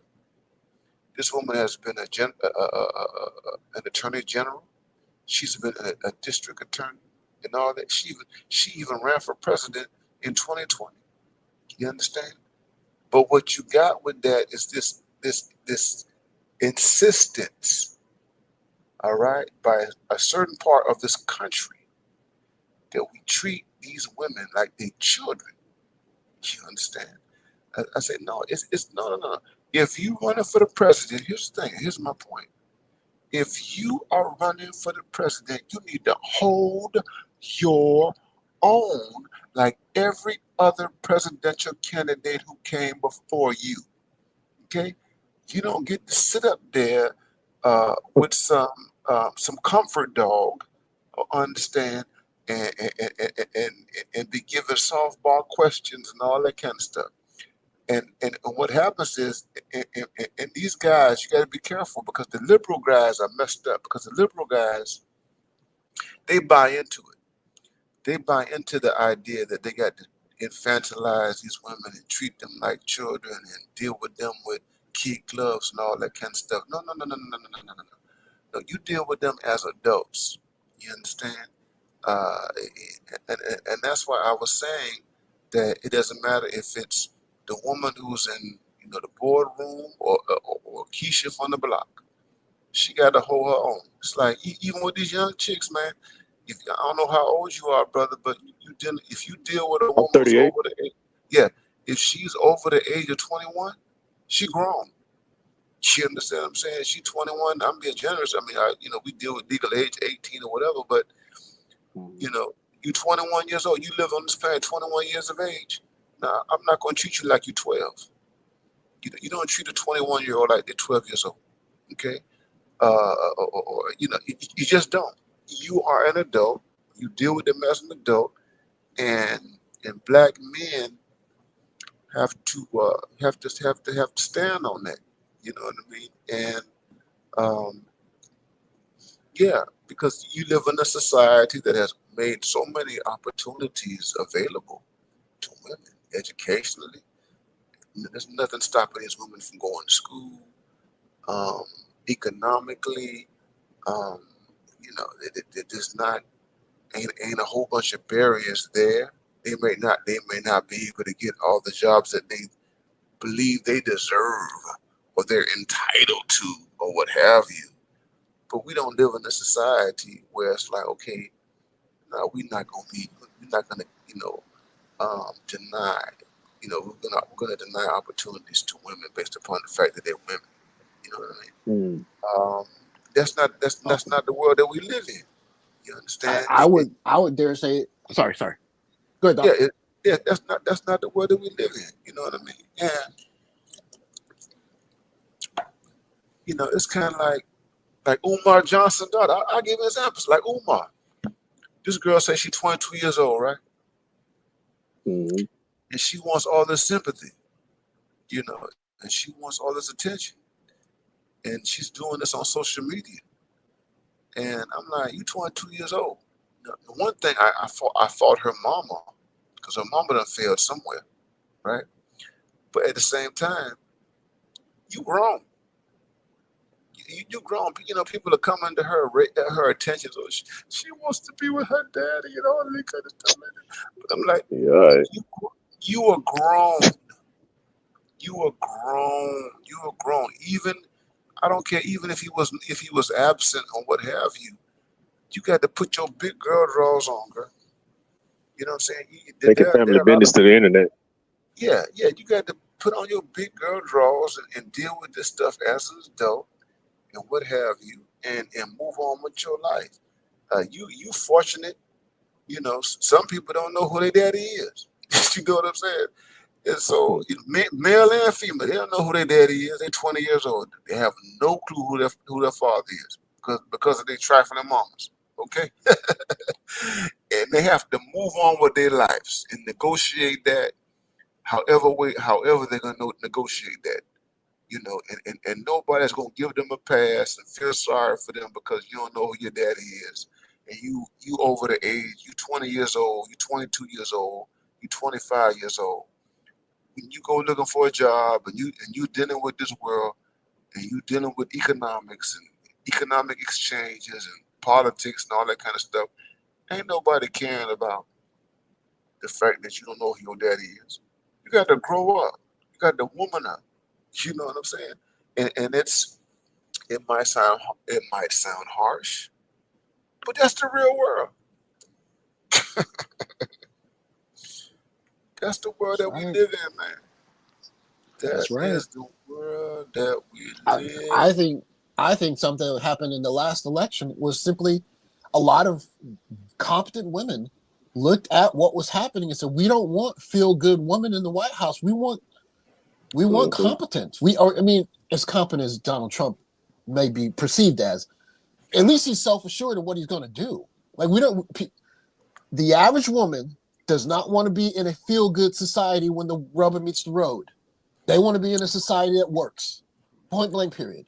How are we going And to see, compete against China? Oh, happy feel-good colors. No, that's not going to do it. Not and going to that's do the it. thing. So it's like I've been seeing people there's been a lot of commentary on Rosie O'Donnell, people leaving the United States, going to Ireland or whatever. Ellen, she left America and went to the UK or whatever, right? And it's like that's an infantilized response to what you see as a threat in Donald Trump or whatever. You know what I'm saying? Is that you cannot live with a president that you disagree with, or administration, or a political party that you can. Here's the thing: everybody can't get up on the plane. Everybody can't leave the country, right? Everybody can't quit their job. You know what I'm saying? It's I the mean, reality. this goes back to what I was saying. It's like, do you know? I was thinking about this earlier today, man. And I think about how sometimes some black people, particularly liberal black people, go crashing out and crying and carrying on about Trump, right? And I'm like, do you know a lot of these black so-called liberal people been crashing out and talking victim talk? I'm like, most of y'all couldn't make it through Jim Crow. If I put you in the time machine and I dropped you into the 1930s or the 1940s or 1950s, most of y'all will commit suicide because you can't deal with something that rubs against you the wrong way. You can't deal with loss. You can't deal with the fact that you have to kind of rethink things or whatever. You know what I'm saying? It's almost like somebody getting fired from them. You get fired from your job, and the first thing that comes to your mind is committing suicide. You know what I mean? And you can't deal with adversity. So that's infantilization right there. And we have, what Passport OG says, we have over the decades infantilized at least half of the country. You have the liberals. If you look at the Democratic Party, look at how these people, what they call it, Trump derangement syndrome. That's what they call it. The people with Trump, the people who have Trump derangement syndrome, these are deeply, deeply infantilized people. They cannot deal with adversity. They have adopted an ideology that makes it difficult for them to deal with hard things. You understand? Just imagine if we would actually have a world war. If America were to go into another war, if a third world war were to happen, and I'm not going to say it can't happen, but if a third world war would happen, there would be a large number of American citizens who would probably commit suicide. They couldn't deal with because we've made the world so comfortable for them, and we've allowed them to become so entitled that they believe that the world's supposed to be. It throw tantrums. That's what it is. These people are like, Jasmine Crockett. Here's an example. She's a child. Jasmine Crockett is a child. This woman is in her 40s. She is a petulant. I'm going to use the words of the senator from Pennsylvania, Fetterman. Fetterman, he called his fellow Democrats petulant children. And he was right. They're petulant children. Liberalism has turned so many people in this society into little kids. And it has convinced them that everything in life is supposed to go their way. That's why they crash out. That's why they crash out. And the tragic thing is you got a whole bunch of black people who are crashing out, these liberals and what have you. I'm like, you Negroes would have never survived slavery. You would have never survived Jim Crow, because those people did not have the luxury of crying, moaning, complaining, grieving, screaming, and yelling, and all that kind of stuff. Because that stuff would have got them killed in the 40s and 50s. You know what I'm saying? So the point is that, no, man, it's not your job to be uplifting people, these women. It ain't your job. It ain't. This is just people talking about the red pill. Somebody mentioned it in the chat, the black pill. This is the black pill right here. You know, that's it. I mean, you cannot save someone that's entitled. Oh can't. my God. Hello. I mean, it's like someone that's trying to get off the Titanic, but they don't want to get their shoes wet. It's like, dude, do you want to live or not? You can't save entitled people, man.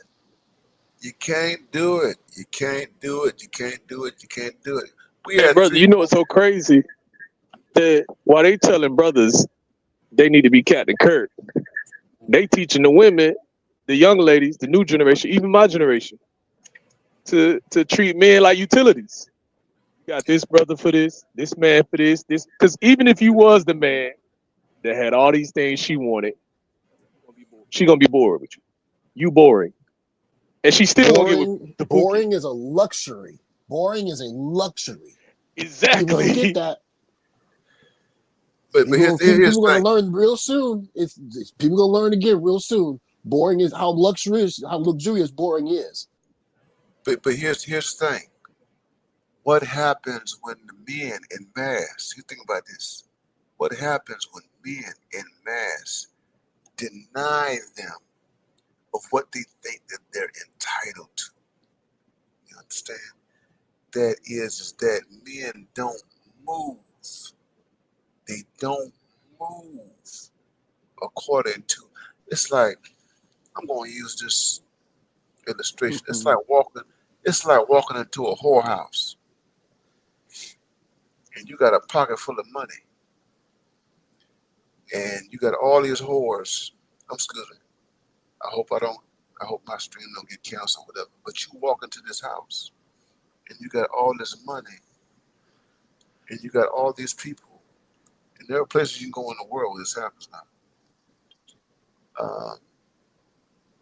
They want your money. They want your resources. They want you. They want you to purchase. But you sitting at the bar with your drink. Doc, And how you're many not videos? interested in buying anything. Doc, how many videos have you seen of the dating, the dating, what you call it, where they have all the chicks show up, but ain't no dudes there? Literally. No, yeah. No, nothing. No more. No. You see, so if men, Brother, to where they gotta make now a life or death situation to not trick. that's it. You know what I'm saying? And so she can have this, you know, she can have her high standards, right? And she can demand what she demand. But if there ain't nobody paying for it, if there's no buyers or whatever, you know, she's up the creek with that. You know what I'm saying? It's kind of like, you know, people used to, I've heard this analogy used with houses. I give an example. So 50 Cent, 50 Cent had bought a house from Mike Tyson. And I think he lived in that house, I think maybe 6, 7 years or whatever. He lived in there for a minute. And I think, what did 50 Cent bought the house from like $10 million or something like that, right? And then 50 got tired of the house and 50 wanted to sell the house. And 50, he put the house on the market and at a particular price. I don't remember exactly what the price was. And that house sat. It sat 50 cent had a particular price. No one wanted to buy the house.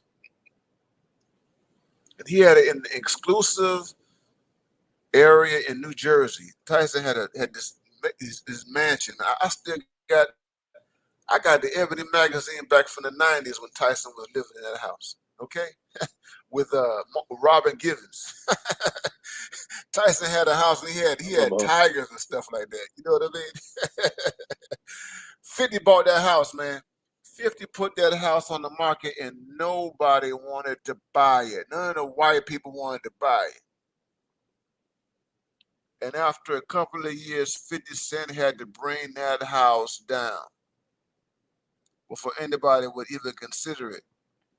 And 50 Cent he ended up selling that house below the price that he wanted. And the house, some corporation, it was turned into a residential facility. No one wanted to buy it as a house. They eventually turned it into a residential facility.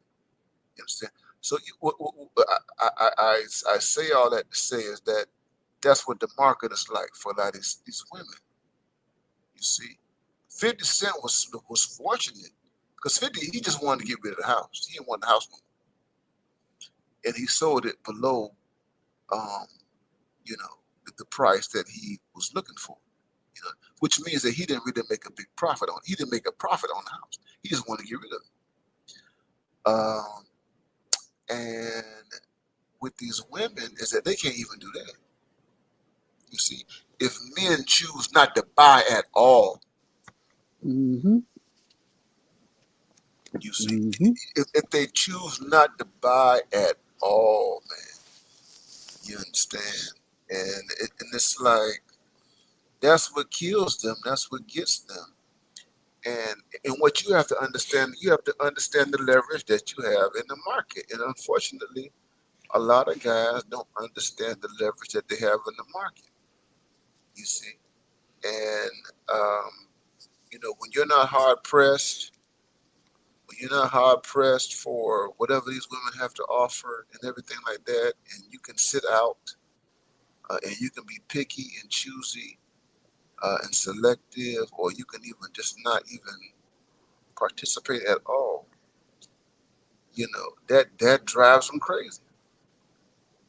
You see, What you saying there, Dr. Neil, because what you saying and what OG Passport saying makes so much sense to brothers like me. Because, I chose to be the kind of man, young brothers that call me, and they got dads. They be calling me like, yo, I need help with something. And it's like they be looking for correction. So I say what I'm saying that you both are saying is having men around you accountable. And that'll keep reminding you of your standard. that's it. What you have to leverage. So I appreciate you brothers for doing this good job. Because we don't need the Avengers. We don't need Spider-Man. We need men like y'all. You know what I'm saying? Because that's what I be missing. That's what I used to miss when I was growing up. I was like, man, if we'd have had brothers like this. And I know we don't supposed to reminisce like that. No. But the thing brothers like y'all, see, the beautiful thing is falling off or behind. A lot of us, you're not by yourself. A lot of us didn't have this, and technology has made it possible for us to do this. Yes, that's right. You know what I mean? Right. Which is this is revolutionary. People take this for granted.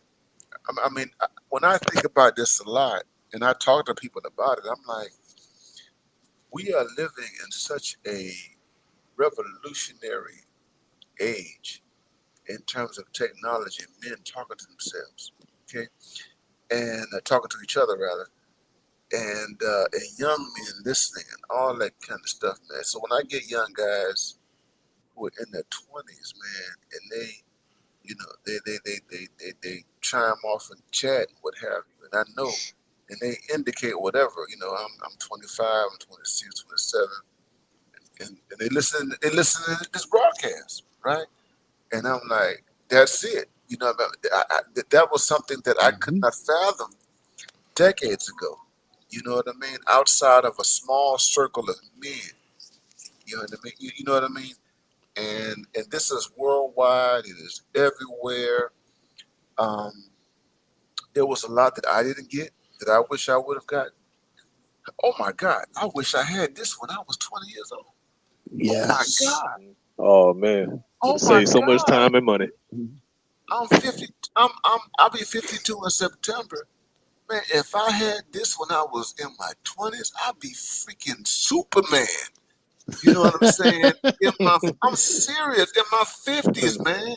You know, Real if I talk. had this insight and people talking like this when I was in my 20s and it was available, and all I had to do was just log on a computer or a cell phone or whatever, you know what I mean, and just listen in, and brothers unfiltered and everything like that.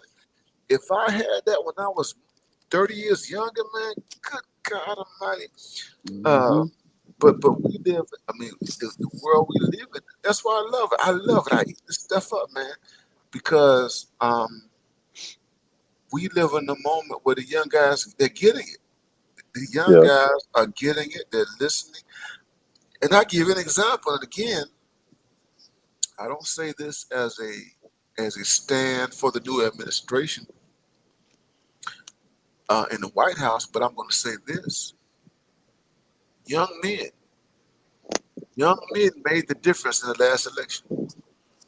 Oh, absolutely. And young men, Absolutely. Wow. young men made the difference. And you know why young men made the difference? Because of this. Young men, Yep. young men. Do you know Donald Trump's youngest son, Barron Trump? He's 18 years old. Okay, and he pulled his daddy's coattails, and he Yep. said, Sure did. he pulled his daddy's coattails, and he said, "You need to talk to my generation, or you need to expose yourself to my generation." And he hooked an 18-year-old rich white boy hooked his daddy up with the young generation that's here, podcasts and all that kind of stuff. These gamers, I don't know anything about gaming. I'm not a gaming dude. I know guys who I know y'all crazy about gaming. I don't know anything about it. I'm 52. I'm younger than Trump, but an 18-year-old took a 78-year-old young man, a 78-year-old man, and said, "This is where you need to go, and this is who you need to talk to." And guess what? He's in the White House right now. Okay, Hmm. and these young men.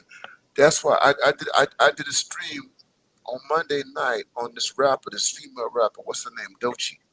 Yep. Oh And the yeah, I watched that. yeah, the nonsense that she was talking about. That I'm not going to date a heterosexual man, and I'm like, good. I said, Right. I said, You saving the life.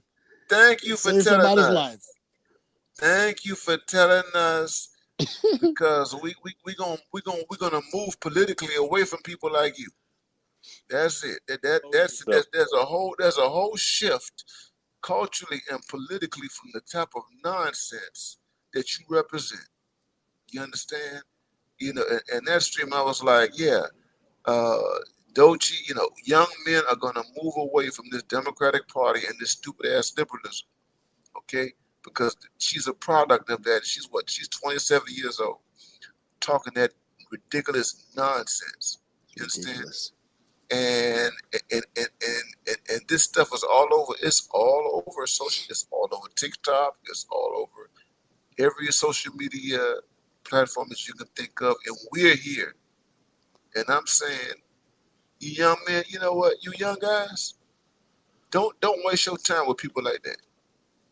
Don't waste your time with the culture that part of American culture that represents that mentality, that woke worldview, brother. You don't have to deal with it. And politically, you can vote. Here's the big thing: politically, you can vote against it. Oh, and a vote against it is a vote to defund it. defund it. It's not going to, that culture is not going to carry, it's not going to create a new generation of Democrats because they're not going to make any kids. No, They're not Where gonna make kids no gonna come babies. from? yeah, And meanwhile, that conservative chick that got married at 21 is going to have 8 kids. All of them going to go to high school, probably Yeah. college, and Yeah. they all come out conservative, and they're going to have kids, and it's going to be 25 votes to your 1. that's it. And you're going to be old. You gonna be old. You know what I mean? And she gonna be old in no time because she's approaching that. She's 27 years old. She's gonna be 30 in 3 years. You know, she's gonna be 35 in 8 years. And them years move flat. They come fast. Okay. Oh, yes, they do. Yes, they do. And she'll wind up either singing a different tune or she gonna double down on her nonsense. You see what Well, I'm saying? Ebony K. Williams is not a family plan. That is what a rich girl throwing a tantrum and having a kid out of spite. Most women can't do that. It's impossible. They can't. Can't do it. And then that's just 1 kid, not 3. Just one. And so I'm like, yeah, the young men, and I love it because these young men, these young guys ain't playing. Nah, they ain't listening to no R&B. I thought, and it's funny because at one point I was like, man, these guys are they're being manipulated by this gynocentric stuff, right? And then on the other hand, I'm looking closely and I'm like, these guys are rebelling against it. The young guys are hardcore. These young guys, they're not playing. These 20-year-olds, a lot of them, even though they have an element among them that's into that sassy, gender fluid. I don't know what I am, male or female. But you got an element, some of these young guys, they're like, no, we don't want to. We are men. We males. We not girls. We don't want to be girls. And you're not gonna force us to be girls. You know what I mean? Yep. And we're not gonna play your game. And I'm like, man, these guys ain't no joke. These young guys in their 20s or whatever, 19, teenagers and all that kind of stuff. And I'm like, okay, let's hope for the future. You know what I'm saying? Hope for the future, man. But I don't want to keep you guys up here, all night long, man. I really appreciate you guys coming up here, man, and chiming in and talking. This is Friday, man. This is Friday night. We are flowing free, having a good time.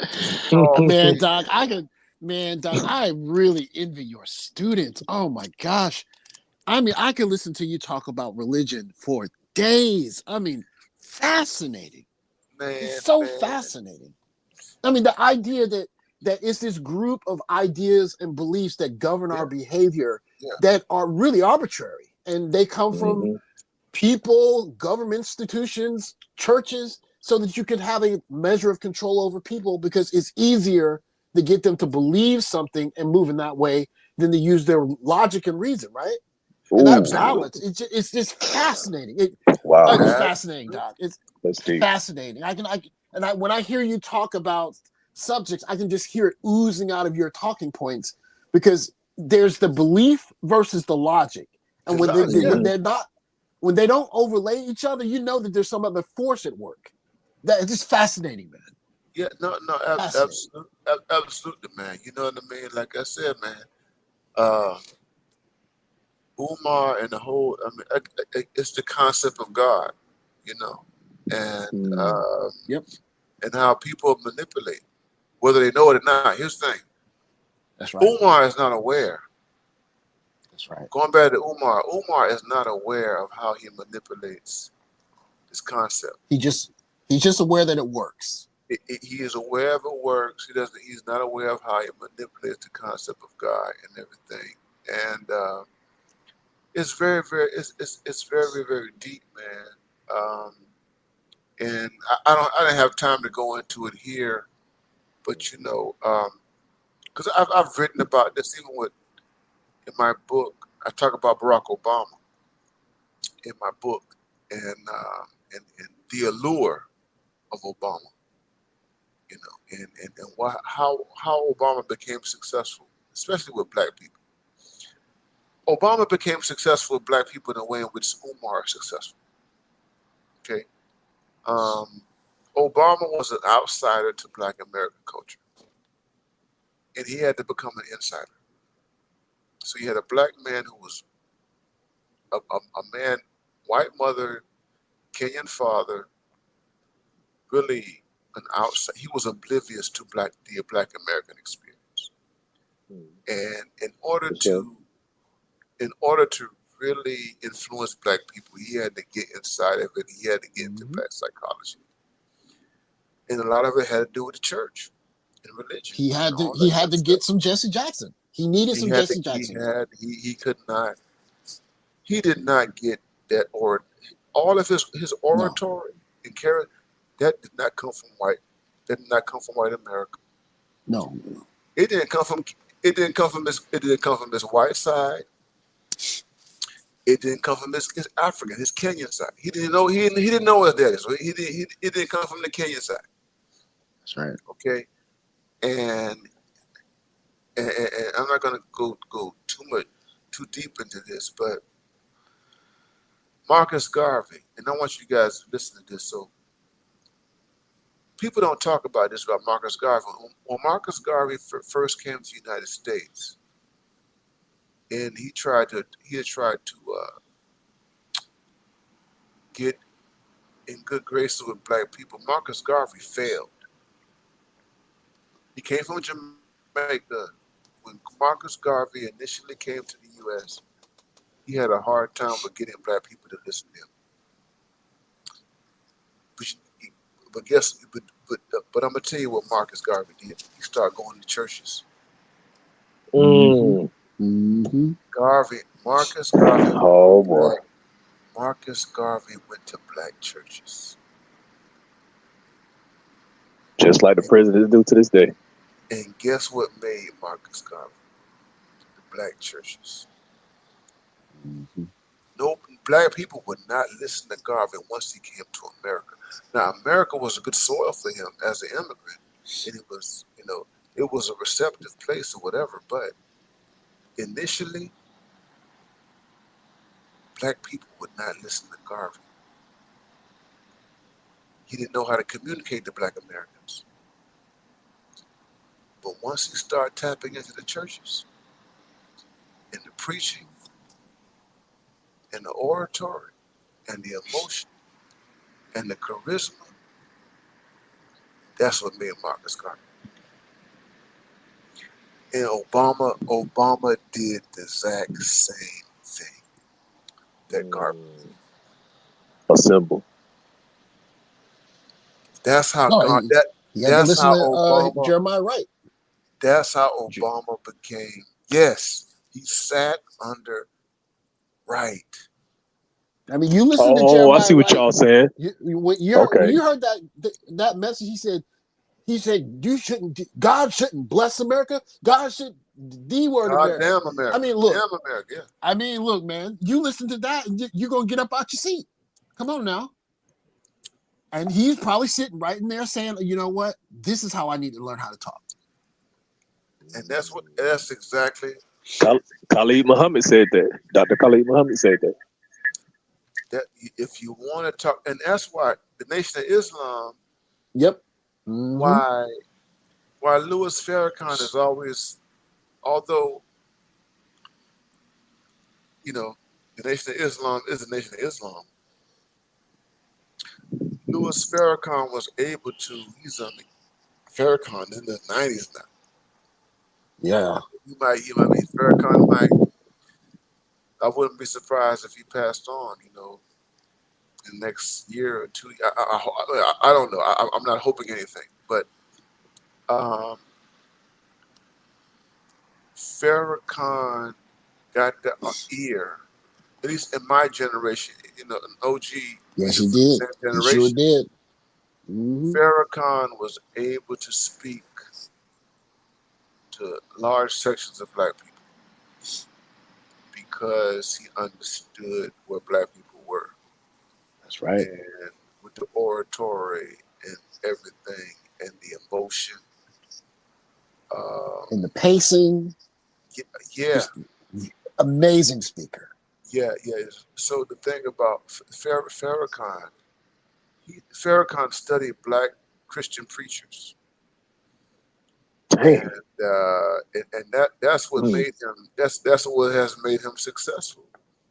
That's what made him that's what made him effective and translatable to so many black people who were not a part of the Nation of Islam. Black people who would never join the Nation of Islam. But they will show up to Founders Day. They will show up. Yeah. They'll watch the Black State of the Union address because he was on it.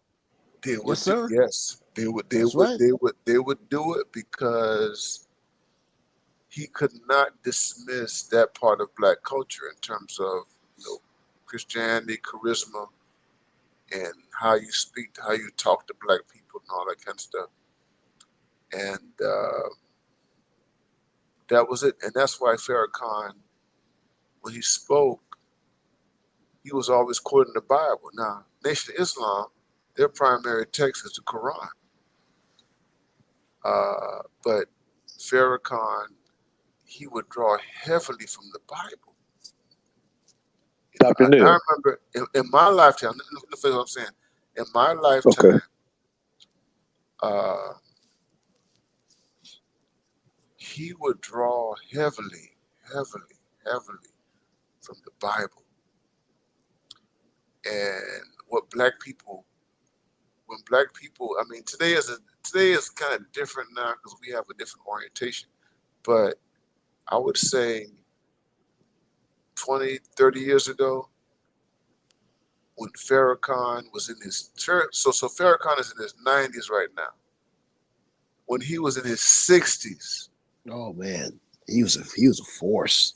Farrakhan had black people captured oratorically.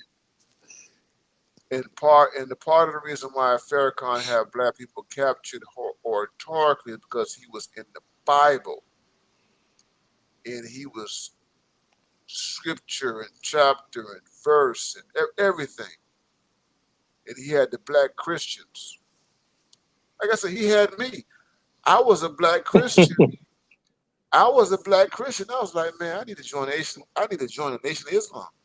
Oh yes. Yes, he was. Yep.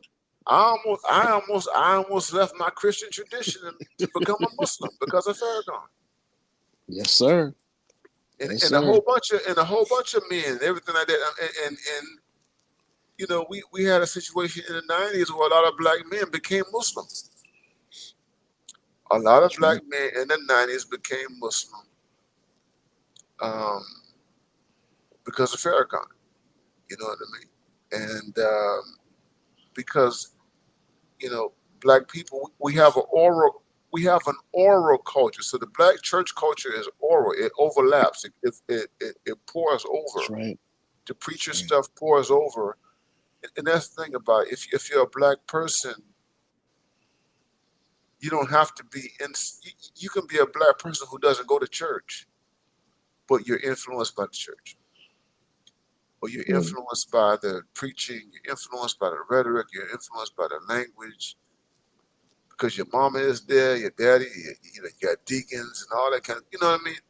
They in your family and in your community. It's just a part of the community, And it's like you can have somebody like Common, rapping about, being Muslim and Christian and stuff like that. You know what I mean? And in the 90s, but even, but that's how powerful it was, and it was psychological. It was deeply, deeply psychological, because the black people were not going to listen to some Muslim preacher talking about surahs from the Quran. You know what I'm saying? That talking about a book that they're not familiar with. You understand what I'm saying? Yeah, man. Anyway, OG. Hey man, look, anytime I get to hear the doctor talk about this consciousness that we're dealing with, I'm down to listen, because I'm going to learn 25, 30 things in an hour. So I appreciate your time, sir. Always appreciate your time. Always appreciate it, sir. I appreciate you, man. And King New, man, thank you for coming up, my brother. Do you have, we're going to shut this thing out, man. King New, man, do you have any last words for us? No, sir. I'm gonna stay in order. You say it's time to shut it down. It's time to shut it down. I appreciate you, Dr. Neil. OG, I'm subscribed to both of you brothers, and I'm gonna make sure I follow you every time you upload. I appreciate it. Well, listen, guys, we're gonna shut this thing down, man. I'm glad that you all were here tonight. We were just, man, we chopping it up, having fun, talking about Umar. You know, I started off talking about pimping, and yeah, talking about pimping, trying to make connections between pimping and Umar and all that. You know, and you guys know this is Friday night, so I have my little drink right here, do my thing, and didn't have no cigars. I got to smoke a cigar later on. But I'm glad you guys were here, man. And we're going to sign off. We are right at 4 hours, and I look forward to seeing you guys next time around, man. So you guys take care, man. Have a good weekend. Take care, Be Doc. safe. Don't do anything crazy. And we'll talk to you soon. Oh, sir. Be good. Peace out, man. Take care. All right. Salute, brothers. Salute, chat. Salute. Salute.